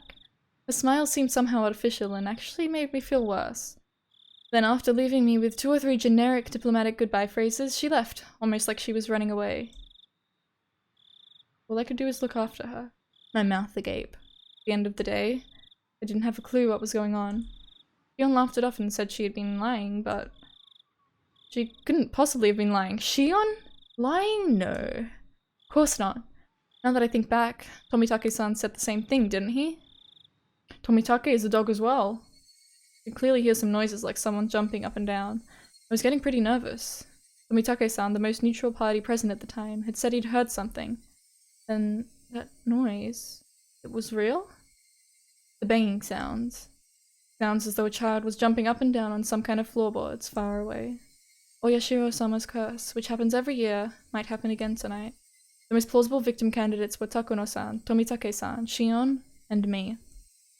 The bustling of the people sounded further away than I would have liked, and the sounds of the insects sounded too close for comfort. I'm near so much human warmth, and yet I can't ever go back there again. That was the ominous idea that sprouted in my mind. Then all of a sudden I was pounced on from behind, causing my heart to lurch. Keiichi, we found you. It was Rika-chan. When I turned around, Mion and Rena were there too. Oh, we finally found you. Now we just need to find Satoko. Everyone got split up this year. We should make sure we have somewhere to meet up afterwards next year. There is a next year. I'm just saying. You're right. It's a festival, so we should all be together. I listened to Mion's happy declaration with a little bit of guilt. Keiichi, did you root for me while I was dancing? Yeah. I saw it all. You did a great job all the way through. No mistakes either. Yeah, that's right, Rika-chan. That didn't count as a mistake. I tensed up as I realized I'd made a mistake of my own. Mion slapped a hand onto my shoulder a little roughly. A gross sweat broke out over my whole body. Did you do it too, Kei-chan? Did you get some cotton and send it down the stream? You haven't yet, right? Is what I could feel her saying. Without the courage to tell any more lies, I lifelessly shook my head. You haven't, Keiichi-kun? You should go now or it'll be over. It'll be over. Sorry. This is my first watanagashi, so I don't really understand the rules and stuff. That's right. I'm sorry. My tea's still hot. Let me find out.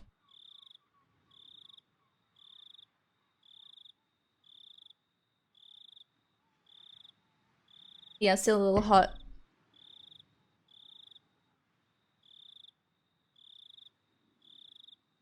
Mion took my hand and we started walking down the stone steps. Hey, Kei-chan. What? Did you see Shion? My heart skipped another beat. Maybe Mion could sense my surprise through my hand. No, well, I sort of think I saw her. You two look so alike though, so it might have been you. You wouldn't have gotten that wrong. We're wearing different clothes. That's right. Mion's momentary silence was like a death grip upon me. I just can't do anything about that, Shion. Well, it's her we're talking about, so we can just leave her be. Mion's expression returned to her former usual smile, and we continued down the stone steps, her firmly pulling my hand along.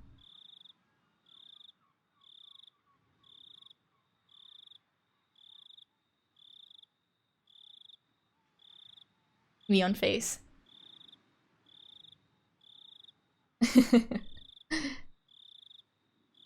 Ooh, that's the end of the chapter.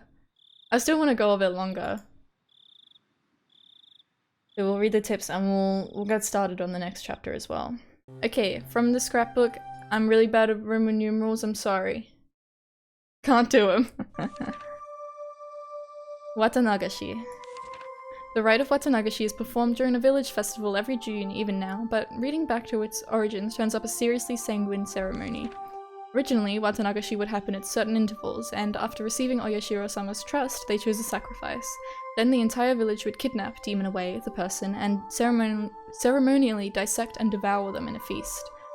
The rules that determined the intervals are shrouded in mystery. This is because the ceremonies occurred extremely irregularly.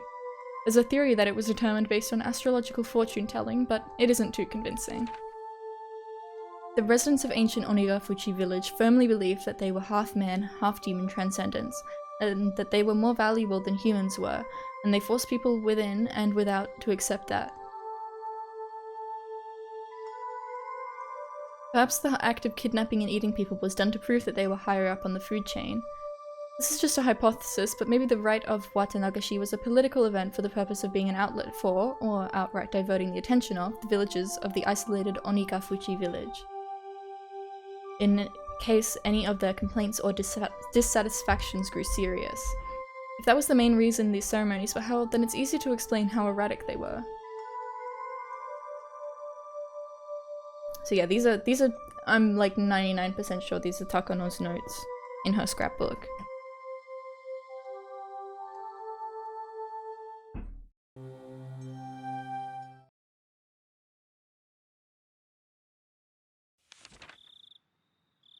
The alleged importance of the implements. I can't find anything that gives a concrete description on what the ritual implements were like. They were, however, real, and there definitely existed a multitude of different kinds. One source states that the implements used in the Watanagashi rite alone numbered 200. The obvious question then is why they required such a myriad of them. The rite of Watanagashi was to kidnap people through the demoning away, dissect them, and eat them. I believe the tools were for dissection and restraining, but 200 of them is far too many. Generally, tools evolve in such a way as to reach a solution for a certain problem. Once you've reached the ultimate goal, that is, attained a certain level of efficiency, the tool's evolution normally stops there. Regardless, why would they have created so many different kinds? One of the cultural elements responsible for diversification over time is that of entertainment. Tools used for entertainment would evolve over time and branch out. Unlike normal tools, reaching the ultimate goal would be more of a dead end, and in searching for the next goal they would split into many different subtypes. So then perhaps it's not a stretch to suggest that these 200 plus implements had some entertainment value.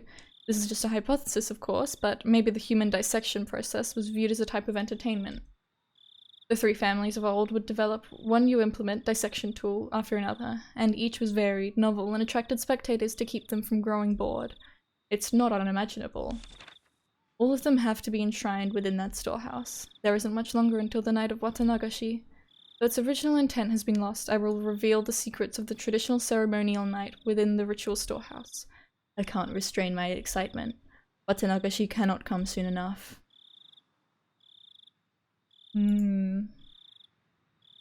I don't trust Takano. She is really fishy.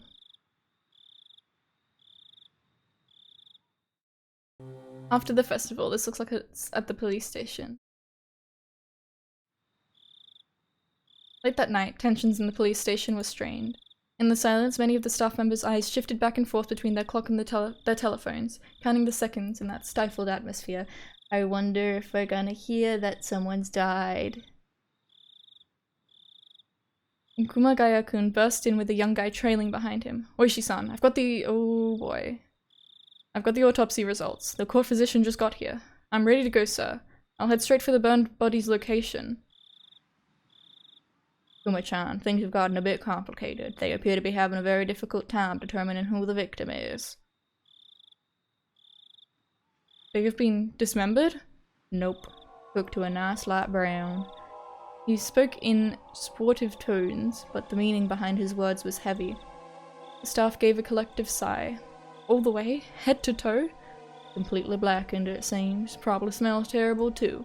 What a shame it is to be Gifu-san. Cooked with no possessions, then discarded outside the prefecture. At worst, it would have taken a week for the body to be identified. The fact that they'd sniffed it out tonight was huge. Komiyama-kun and a few others are performing a thorough night raid on the dentist in Okinomiya. All we can do is hope a tooth matches some medical records.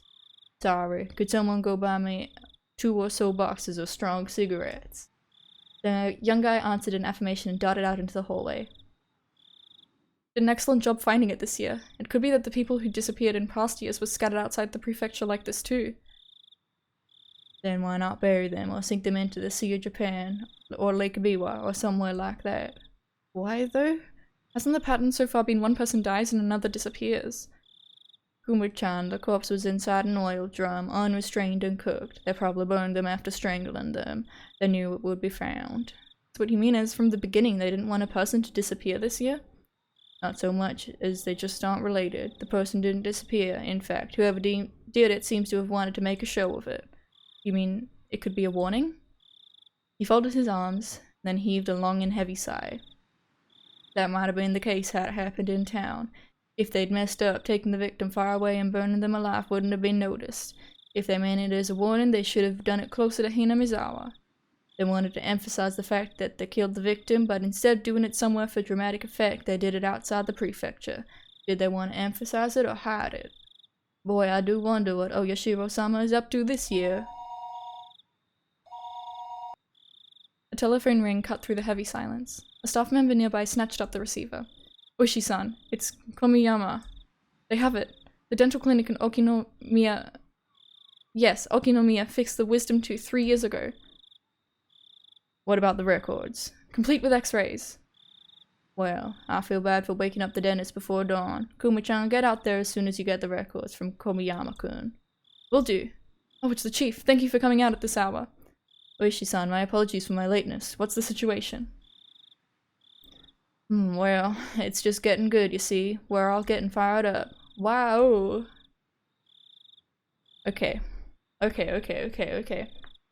So, when a body is unidentifiable, to me, that instantly goes, that's suspicious. We'll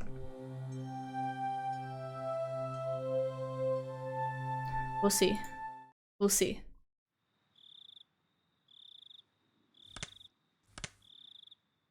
Let's keep going. Oh, I let out a great big yawn. It was like morning had arrived just as I got to sleep. As Mum set up breakfast, she gave me a pained smile. What's the matter, Keiichi? What time did you go to sleep last night? Well, I wanted to go to sleep at midnight, but I had some trouble with that. You were probably all worked up from the festival. No, that's not it. Crunch, crunch.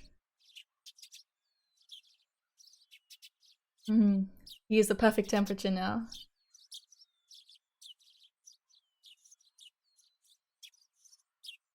I crunched down hard on the pickled radish to hide my embarrassment. After all that happened yesterday and our discussion about the sound Shion heard. That banging noise, like a child far away, jumping up and down on a wooden floor. The story wouldn't get out of my head, so I had trouble sleeping. It was a long night, and I kept jumping at the slight sounds of faraway tree branches, which should have been either unhearable or too insignificant to notice. When I woke up to the morning sunlight and birds chirping, it made me feel pretty ashamed about it, but I felt far from refreshed this morning. Like, what could the noise be? Why didn't Keiichi hear it? If there was a noise, and if there wasn't a noise, why would Shion and Tomitake pretend that there was? But I feel like there was a noise from Shion's reaction, but I also don't entirely trust Shion. She's a bit of like a scheming, like, you know, she's a little devious guy. I mean, we don't know enough about Tomitake to say if he's a scheme devious little guy, but I don't think he is.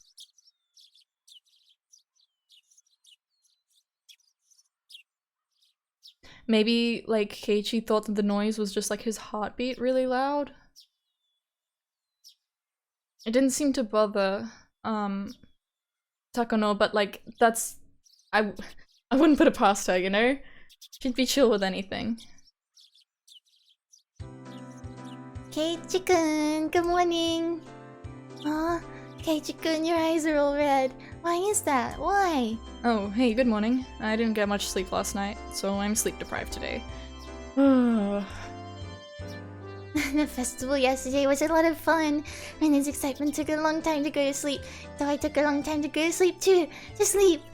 In Rena's case, her excitement seemed to still be wide awake. We should have this kind of festival more often. Oh, so we can have lots of fun together. Again, how? Yeah. Rena talking about the festival yesterday made me remember everything I had nearly forgotten from last night. The inside of the ritual storehouse had been so utterly different from the relaxed, bright, everyday life of Hinamizawa. All those stories that Takano-san told me too. The mysterious incidents that occurred on the day of the Watanagashi festival every year. The strange incidents where one person would die and one would disappear. The old stories of Hinamizawa flickering like a candle behind them. The numerous and horrifying traditions of Onigafuchi village. The villages with demon blood in them. The terrible cannibalistic feasts. The brought sacrifices kidnapped from human villagers, victims of the Onikakushi. To quell the rage of Oyashiro-sama, the ritual involving sacrifices. Living sacrifices. There were also many, many others. There were so many stories that just remembering them put me in a foul mood. Most of them weren't fiction either, they were true. According to Takano. And I don't know how trustworthy she is. I mean, like, yeah, there's like a lot of tools in that warehouse, which is weird.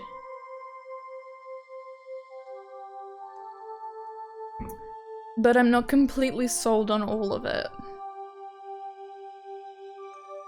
I mean, like, I believe that something like that could have happened in the past. Yeah, I don't know. We didn't need to fear them just because they were real, though, since it all happened so long ago. Such a very long time ago. Where's Mi-chan? She's late. Huh? Before I realized it, we'd arrived at the place where we'd usually meet with Mion. Probably because I was so lost in thought. We agreed that if she isn't here by now, we can just go on ahead, right? Should we? Mion being late wasn't too rare an occurrence, but today she was unusually late. A few of the ominous tales from the night before came back to life in my mind again. Who would die this year, and who would disappear? Couldn't have been Mion? What should we do, Keiichi-kun? If we don't get going, we'll be late. She'll be here. You didn't call to tell us she'd be staying home today, right? Let's just wait 5 more minutes, okay?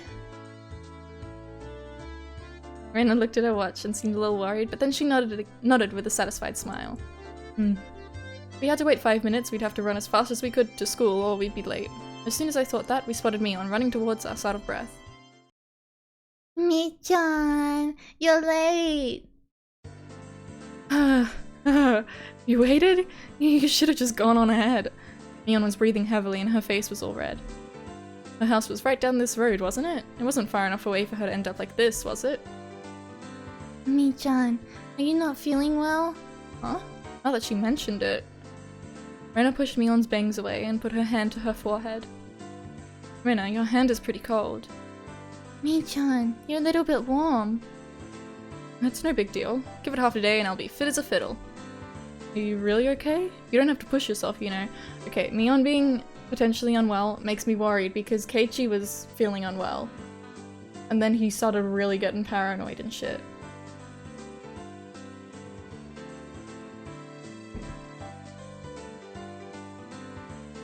What's this? Kei-chan, are you worried about me? That's nice of you. Lancer wasn't like Mion at all. You must have had it pretty bad. I just think that you shouldn't push yourself so hard. We can tell the teacher you had to take the day off.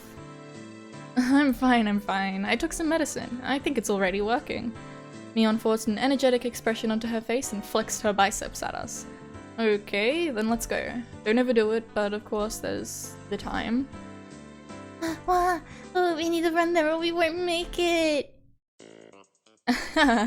This morning sure is thrilling.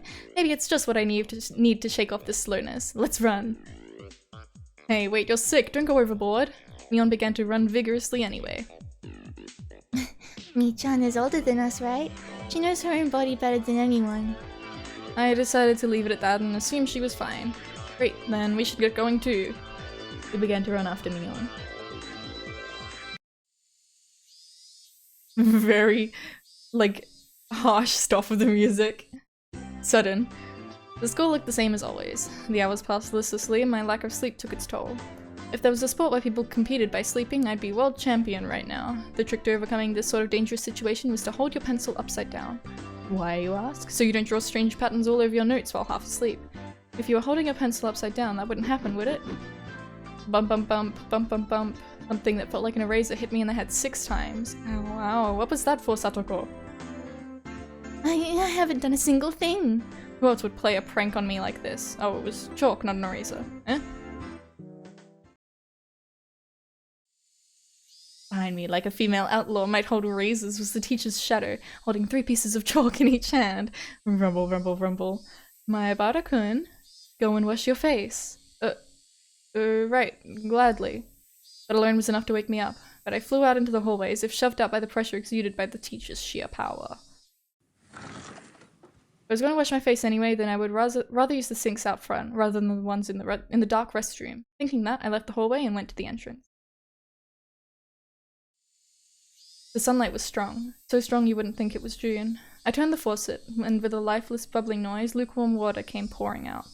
If I let it run for a few moments, would it get cold? I looked at it absent-mindedly for a while. I knew you'd choose these sinks, Kei-chan. The ones out front just feel better, don't they? Huh? Mion? Oh, no cutting class now. I stuck my hands into the water to find it had gotten so cold that it seemed strange that it had ever been warm. I scooped it up and splashed it against my face. Once I was done, I moved out of the way and Mion did the same. Mion, how's your cold doing? You're sleepy because of the medicine, not from lack of sleep, right? Hmm? Actually, this is a secret, but after the festival yesterday I got wrapped up in the party my relatives were having. And, well, I had a bit. She made a gesture like she was tilting a cup into her mouth. Much like I am right now. With my tea. I'm not drinking alcohol on the stream. Which means you didn't have a cold or anything. Are you hungover? How old are you? Give me a break. I really don't feel well, you know. I suppose she'd be feeling lousy either way. Still, you treat colds and hangovers in completely different ways. I was worried over nothing. Man, I guess that's just like you, Mion. Mion scratched her head, a little embarrassed. She didn't seem to be feeling well, but now that I knew it was a hangover, I didn't need to worry too much. It would go away with time, after all. Oh, but my head really is pounding, so the teacher told me I should go home early. Ah, you cheater. So were you going home now, Mion? Now that I looked again, Mion had her bag with her. She must have been on her way home. Yep, I feel bad about it though. I'll get some rest at home like a good girl. Sorry I can't make it to the club. Would you take over as leader for today, Kei-chan? I don't know if that will happen. We have that unspoken rule where we don't do the club unless everyone is there, don't we? We never did it when you had to go to your part-time job, did we? Mion laughed wryly, saying we didn't need to worry about her. No matter how much fun we have, though, I think that feeling guilty about friends who can't share in it is the sign of a really fantastic friendship. In that sense, the club Mion has created is a wonderful thing. As I thought about it, the moisture on my washed face dried up. I suppose we were talking too much. If I didn't get back to the classroom soon, I could get in trouble. Okay, later. I'm going back. Be careful on your way home. Don't wobble into a sewer or a brook, got it? I left it at that, turned around, and started heading back to the classroom. Oh, one more thing, Kei-chan. Mion stopped me, and I turned my head to listen. What's up? This may sound weird, but don't think too hard about it. Well, that depends on what it is. Last night, near the end of the festival, did you see Tomitake-san or Takano-san anywhere? I suddenly tensed up. You know Tomitake-san and Takano-san, right? You remember, Kei-chan, when the 4 of you were talking during setup the day before? If I could, I wanted to forget about sneaking into the storehouse that night as soon as possible. So hearing the names of the people I was with at the time really got to me. Besides that though, why was Mion asking me a question like that? I ended up staring at her, unable to answer immediately. Was she asking to see if I had seen them or not, or was she asking the question knowing that I had? I couldn't tell. Well, maybe?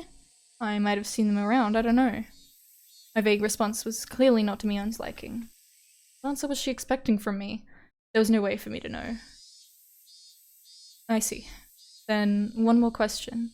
On the same night, did you see Shion? Dream! Wave, what's up? You just missed the Watanagashi festival.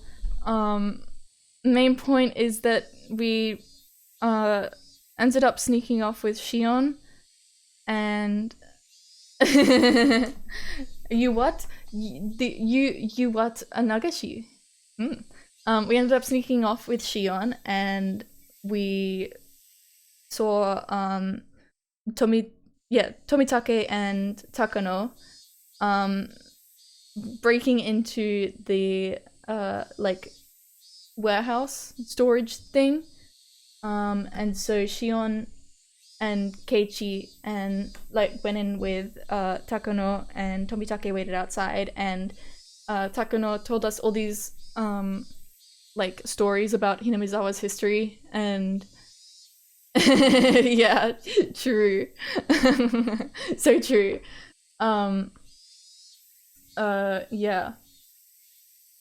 And there's stuff about like, you know, she's telling these stories about how, you know, the like Hinamizawa village, like they used to like eat people, and the Watanagashi festival actually used to be, instead of like taking the cotton out of like futons, it used to be taking the entrails out of humans, and all this stuff. And she was like scaring the shit out of Keiichi and Shion. And now the festival is over, and we had like in the tips thing, there was a scene at the police station where they have found a body that is stuffed in an oil drum and burned unrecognizable, but they have matching dental records, I think. And now Mion's asking, hey, did you see Tomitake or Takano? Why have you suddenly lost the mod thing on that one message? Okay. Anyways, also Mion's hungover. On that same night, did you see Shion? My heart leapt into my throat again. The tiny needles buried underneath Mion's words pricked into me. Didn't you ask me that yesterday? I think I told you that I wasn't sure if I had or not. Underage drinking fire emoji! Did you? I guess I just thought I'd get a different answer if I asked you again. Don't do that with your eyes, Mion. Don't do that. What does she look like? Oh, spooky. I suddenly noticed something in Mion's eyes, something indescribable. Spooky. Nomitake-san and Takano-san. And Shion too. She was asking me about them. There was no doubt about it. Last night the four of us snuck into the ritual storehouse. She knew everything. So what? There's not really a curse anyway. That's right. Even Shion and Takano-san yesterday, during the festival, said during the festival that there was no curse, and that rather than a curse, it was the doing of the villagers. My blood curdled. Mion was almost without a doubt aware that we snuck into the storehouse. It was nothing strange. I screwed up bad flipping on the light switch last night. If Mion had been searching for me, it was simple to imagine that she had seen that momentary light and come to find out what was going on. Did you really not see her? I mean, it could be that the whole time it was Mion, not Shion.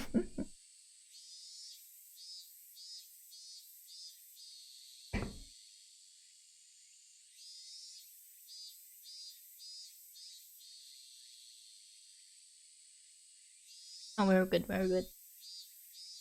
Did you really not see her? But why are you so intent on knowing if I did or not? It's not important. It's just that there are some people who was speaking poorly of Tomitake-san, Takano-san, Shion, and you, Kei-chan. I didn't really hear what they were saying, though. Unpleasant sweat dripped down my arms, and the sound of it hanging from my fingertips was so annoyingly loud. I don't believe that you were doing something bad. I just wanted to ask a bit about it, so I did. Sorry for making you uncomfortable, okay? I found myself unable to reply. My reaction must have made it obvious what the truth was, and yet I couldn't explain myself.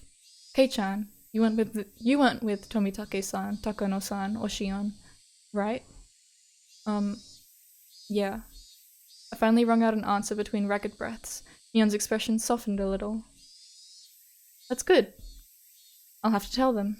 You weren't involved in anything bad, Kei-chan, so I'll make sure to tell everyone. Yeah, please do. Tell them I wasn't doing anything bad. So everyone, make sure... Everyone. Who is everyone? Okay, later. I'll be better tomorrow. Bye-bye. Wait, Mion, what do you mean by everyone? Just then, a freezing cold hand touched the back of my neck. Hey, you're late, Mayabara-kun. How long does it take you to wash your face? It was the teacher. I was taking so long she came out to get me. I'm sorry. I was just speaking to Mion. Pokemon reference. I turned around, but Mion had crossed through the schoolyard without me realizing it and was now standing at the gate. Come, back to your studies. Quickly now. The teacher was being insistent. We returned to the entrance. I looked back one more time and Mion was nowhere in sight. I wondered if we were going to get Oishi showing up. Keiichi, you haven't seemed well all day.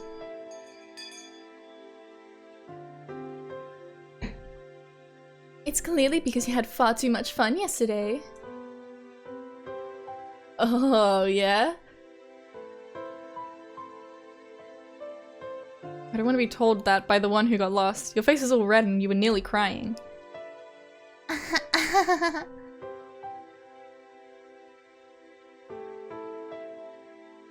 Yeah, I get what you mean.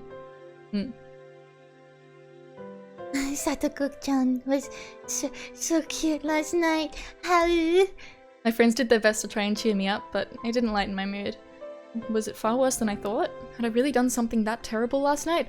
Oh yeah, key piece of information about the storehouse that we snuck into. It was filled with like, torture tools.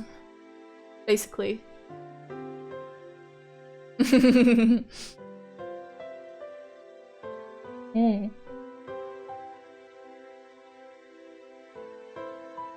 And like Takano was like, yeah, this is like the stuff that they use, but like why is there so much in like so many different kinds and all this stuff?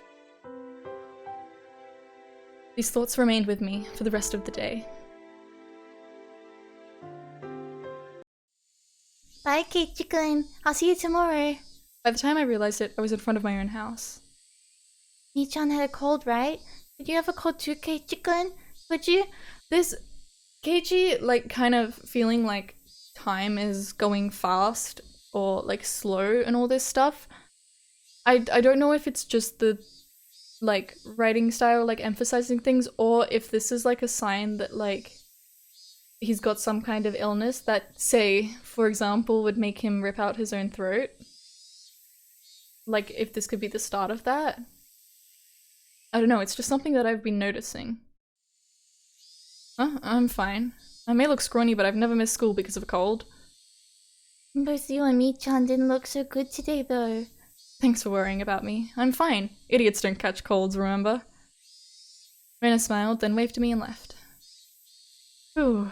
With my shoulders bobbing up and down from breathing heavily, I entered the house. As soon as I got back in, Mom called out to me. What? Keiichi? I'm sorry, but could you go to the library and return a few books for me? Huh? I don't feel like it.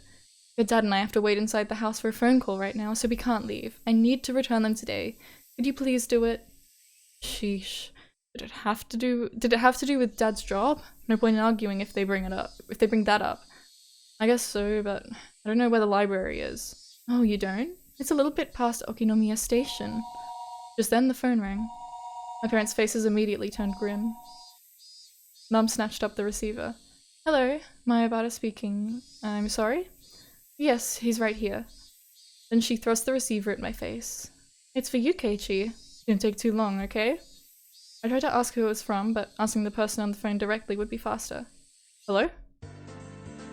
This is Sonozaki. Well, the younger one. Hello. Do you have time to talk right now? It was Shion. The older sister had a hangover today, but the younger made no reference to it. Shion? I thought you'd be sleeping in today with a hangover, same as Mion. What? Mion had a hangover? That's so like her. She laughed warmly, but Mum glared at me, silently telling me to finish up. Oh, sorry. My parents are waiting for an important call, so I can't talk for too long. What do you need?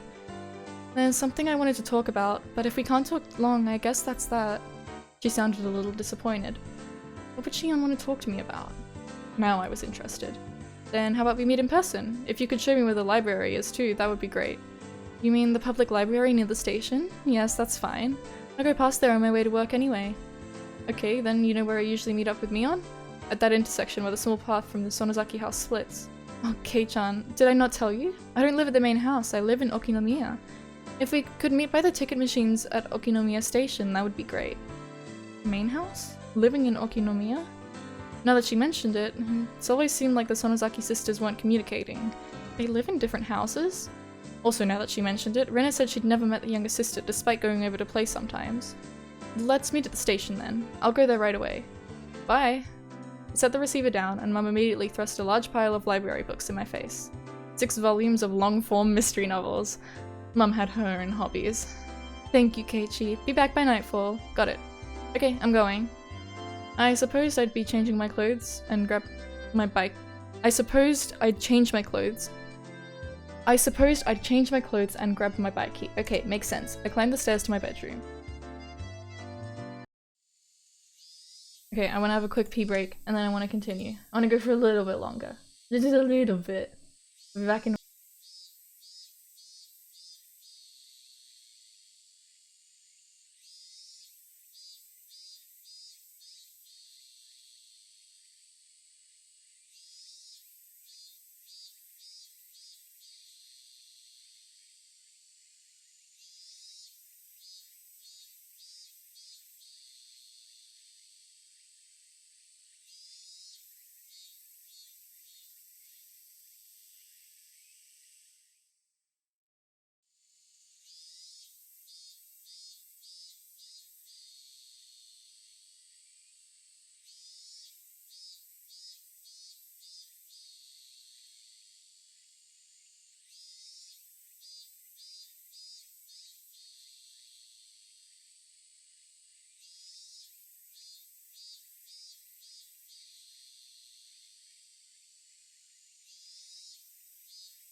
I return. Oh, Dream Machine returns too. Incredible.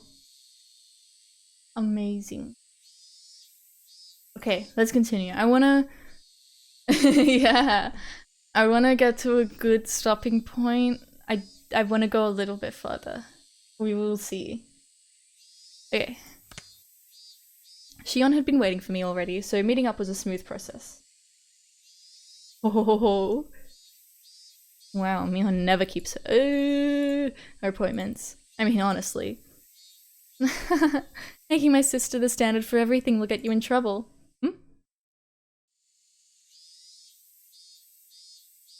Shion seemed a little unsteady too.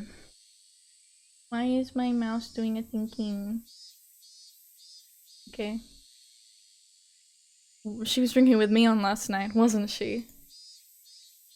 You didn't get any sleep last night either, did you? Don't try and hide it. You definitely went home from school early. Oh, too bad. I've been at home all day in the first place. I'm smarter than Mion, after all.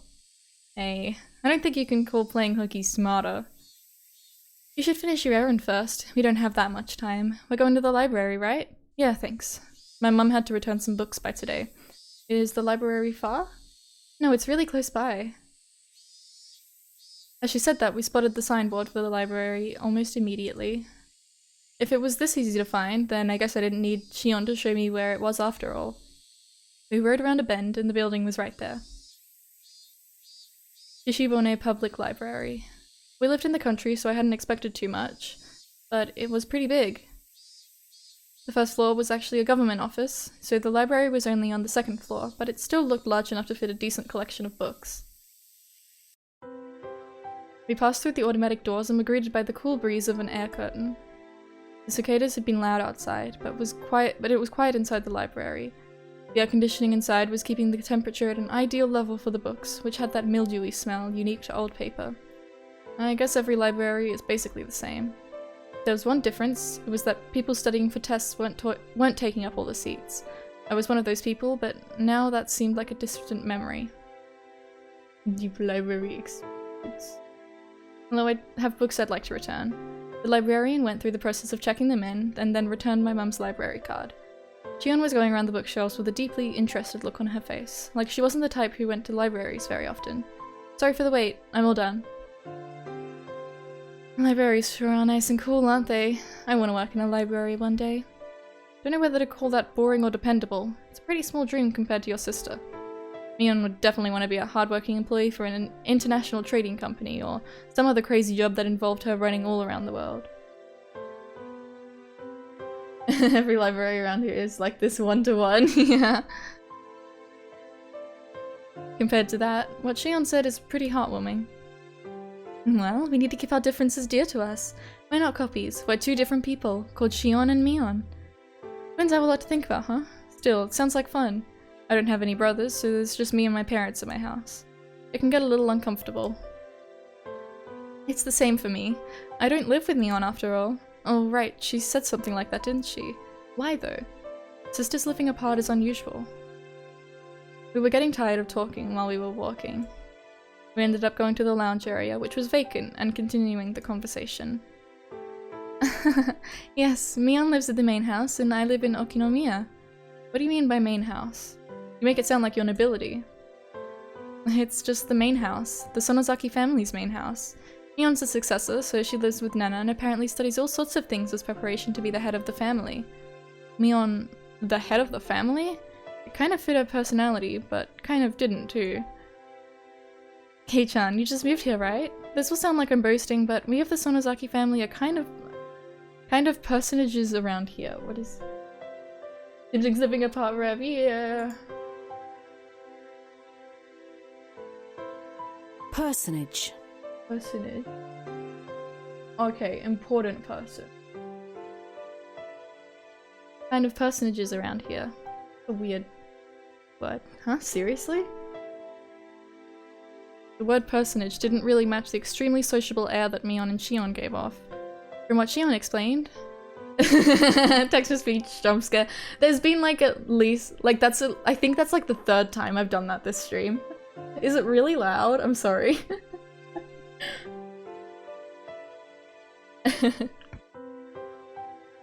From what Shion explained, the Sonozaki family goes way back to the beginnings of Hinamisawa. After the war, they had a bunch of successful ventures and extended their influence to a wide area. The Sonozaki house is a foundation under which the entire family cooperates. Though the current family head, Grandma, was the one who built it. A little bit loud, but not unbearably. Okay, that's alright. I'm okay with it being a little loud. The entire family would provide backup to help one relative with a business venture. They were like a huge living company. This let them avoid tax-related problems and help relatives' ventures succeed, one after another, using large amounts of money. If you ever go for a walk through Okinomiya, pay attention to the signboards and stuff. There's a ton of shops that are managed by members of the Sonozaki family. Now that you mention it, that toy store looked like it was managed by relatives as well. Does that mean your relatives operate Angel Mart too? Even what few shops I was familiar with were involved with the Sonozaki family. It was definitely surprising. The family is particularly strong in finance and real estate. Even a lot of members of the Chamber of Commerce and Industry either have the last name Sonozaki or are their relatives.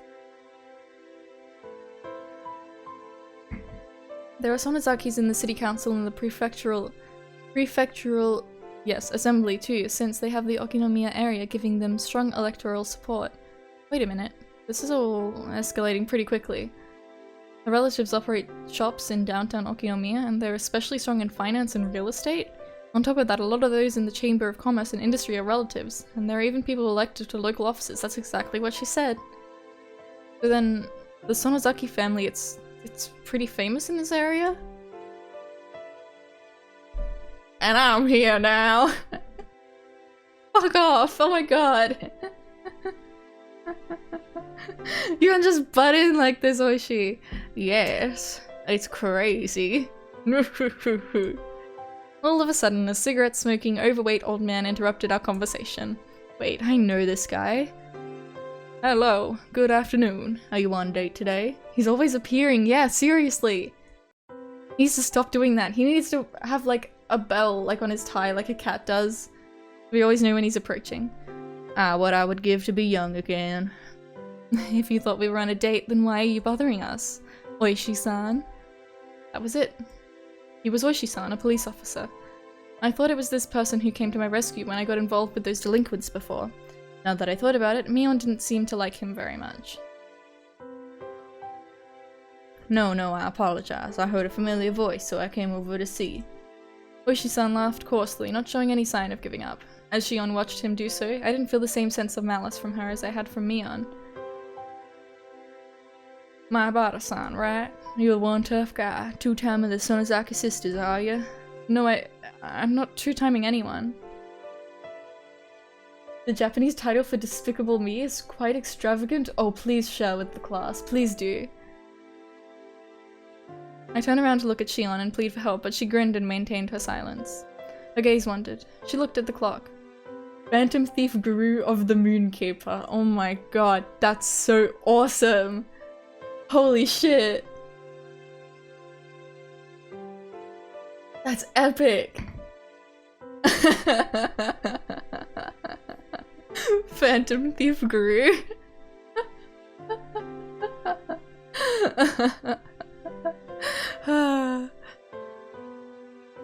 I'm sorry, Kei-chan. I really need to get to my job.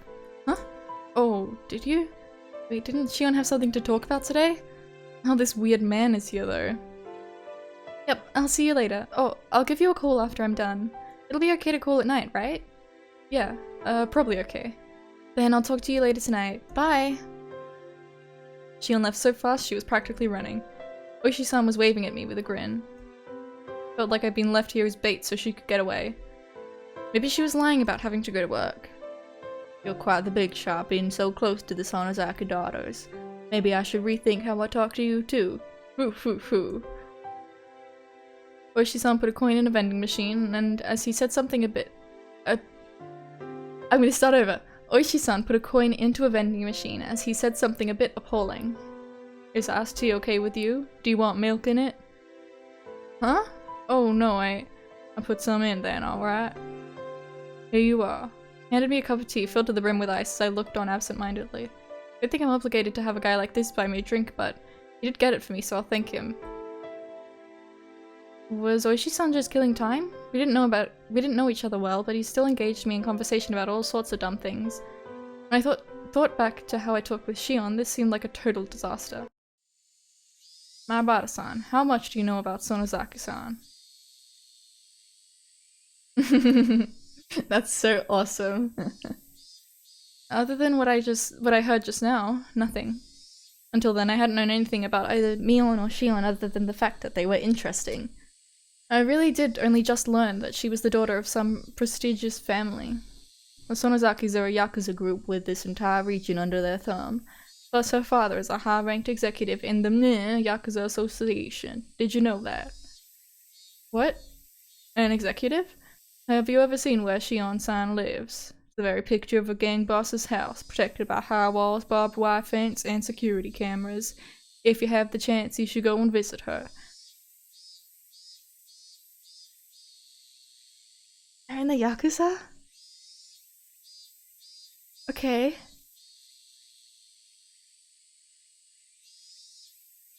Is that why all the people of Hinamizawa went to help? Like, huh. It mentions Mion being a successor, but to a Yakuza group? No. Not at all, not at all. A boring old Yakuza group isn't the only thing Mion Sonozaki-san will inherit. She's inherited the Sonozaki family itself. I'll leave it to you to mull over exactly what that means.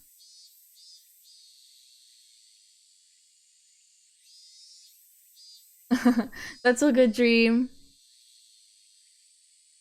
Oishi-san had spoken lightly about all this from start to finish, but what he was saying wasn't light in the least. It was abrupt and unbelievable. If Mion-san wanted to, she could kill someone in the middle of the street and still cover it up. Not only would witnesses not show up, but she put pressure on the police too. Mion would never kill someone.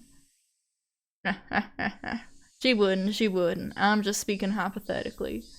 Your name, it was Oishi-san, right? Yes, that's right. Then Oishi-san.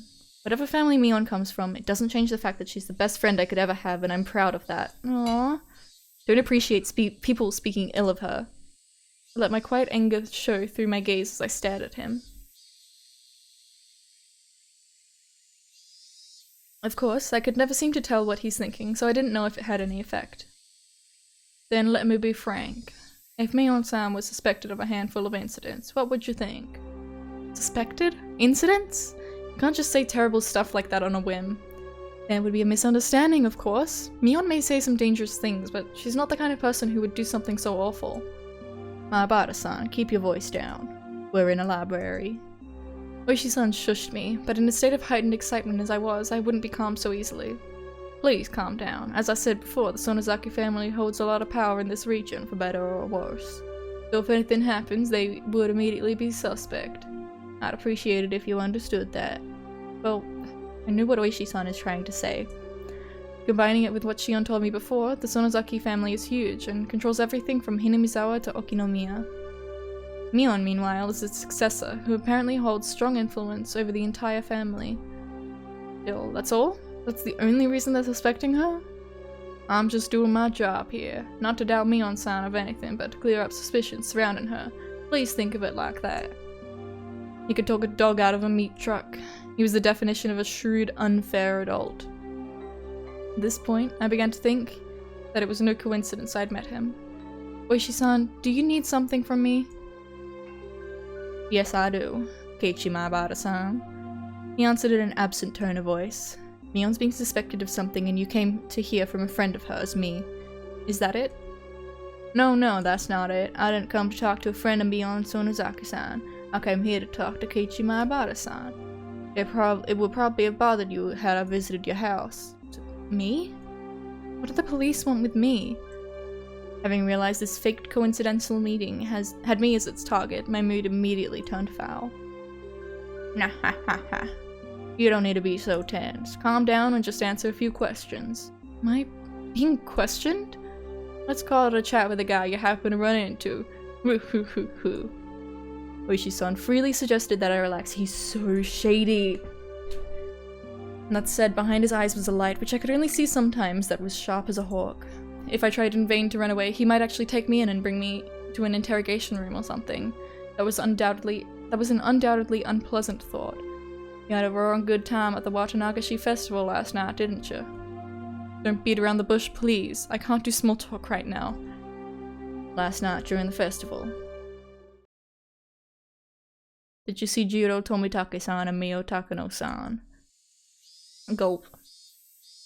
I could plainly feel myself give a start. Where did I put those pictures? Oh, here they are. He opened a small notebook and removed 2 photographs. I didn't have to look. Well, who knows? I might have seen them around, I don't remember. I was asked the same question for the second time today. I gave the same answer for the second time too. Your memories are blurry. You couldn't have possibly been drinking or anything. Here too I got the same answer as I had from Mion. I realized he wasn't taking my vague reply well. Why is he asking me the same thing Mion did? The dark feelings I had nearly forgotten due to my conversation with Shion came rushing back in a hurry. We snuck into the sacred ritual storehouse, a punishable act. It was on a tiny impulse. While it may not count for much now, I do feel sorry about it. I'll ask you again. Did you see Jiro Tomitake-san and Mio Takano-san at the festival last night? His tone was soft, but there was a dreadfulness in his voice, clearly different from the first time he asked. I'm scared. That was exactly how I felt. Even if you repeat the question, my answer won't change. I don't really remember. There wasn't any better answer I could give him. I didn't have the balls to say I didn't see them, nor the courage to admit I had. I see. I just thought that maybe I'd get a different answer if I asked a second time. I'm too scared to look Oishi-san in the eyes. I'll change the question. Come on, Mahabara-san. Relax, relax. Oishi-san grabbed my shoulders and squeezed them, as if trying to give me a massage. It mostly just hurt, though. Still, why would he ask the same things as Mion? If he's asking the same things, then the next question must be... On the same night of the festival, did you see Shion Sonozaki-san? Clatter, clatter, clatter.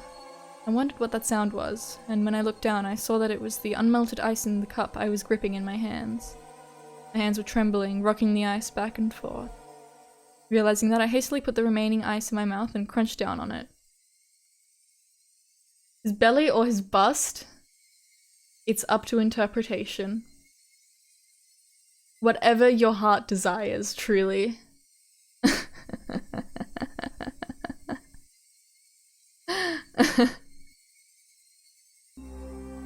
Sorry. I may have seen her, but, well, you know, she looks just like Mion. I might have just mistaken the two. But that can't be. Whoa, what a facial expression. Suddenly, Oishi-san grabbed both my shoulders and hunched down to give me a level stare. This must be what it's like, to be a deer in the headlights. I want to look away, but I can't. This is the first time I've experienced such a piercing stare. Mion-san and oh my goodness. Mion-san and Shion-san wear completely different clothing. You wouldn't mistake the two so easily, I would think. Mahabara-san. I don't like this expression! His voice was harsh the same as when Mion said it. I could feel my heartbeat quickening. When I realized he could feel it through the hands on my shoulders, I got even more scared. Why? Why are Mion and Oishi-san both asking about last night? We're sneaking into that storehouse so bad. Ugh. Shouldn't have let Takano-san talk me into it. Tomitake-san casually said to check it out too, so... Even Shion. She hadn't encouraged me. No, I understand. I was the one most at fault here. I shouldn't have let my curiosity get the better of me. I shouldn't have gone into the forbidden storehouse. Oishi-san, I think that's our cue to get out of here. A young man wearing a suit came to the lounge. From the way he held himself, I knew immediately that he was Oishi-san's subordinate. Oh, so it is. Closing time already? I hadn't realized it until he said something. The jingle and announcement telling patrons the library had closed had started playing without me realizing it. Welcome back, Dream! I was so irritated, so overwhelmed that I couldn't even hear it. Well then, Mahabara-kun, we're out of time, so allow me to take my leave. I'd like to talk with you more about this at your leisure when we have more time. This isn't a joke. If I never saw him again, it would be too soon. Oishi-san followed his subordinate and left the lounge behind him. However, he spun back around. Oh right, Mahabara-san. What is it? Those two questions I asked you before. You don't remember well enough to answer either of them, correct? Yeah, he's so sketchy. Yeah.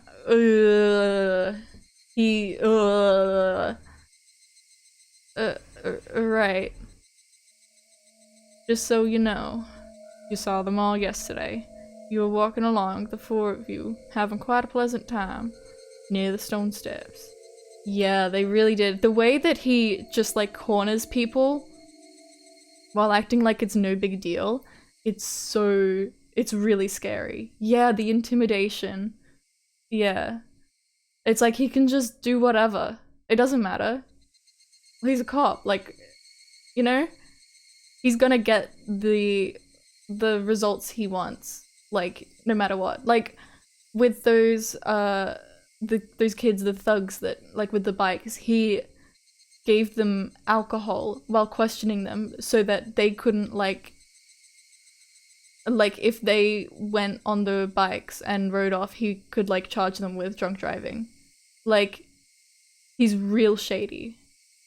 And it's like, yeah, I think that those, like, the thugs, they stole those bikes, but, like, still, you don't do that. You know? Man, it's really good. I saw you with my own eyes. But my breath and my heart seemed like it was about to stop. What a detestable person. He knew, and he was testing me. We'll meet again. Have a good year. I sat there like a rock, unmoving, until I could no longer hear the clacking sounds of their footsteps. Hey, I think this is a good time to stop. Man.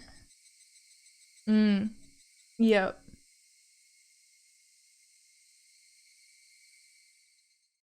Yeah. No, they've done a really good job representing the cops in this. Okay. Thank you very much for coming along. I may stream tomorrow. Today's Wednesday, so I might stream tomorrow. Because I probably won't stream on Friday because the last episode of the Ave Mushika anime is coming out. So yeah, thank you all very, very much for coming along. I may see you tomorrow, I may not. Yeah, I'm really enjoying. I love this game. Yay! Yahoo! All right, I'll see you all next time. Have a good day or night. Bye bye, everyone. Bye bye.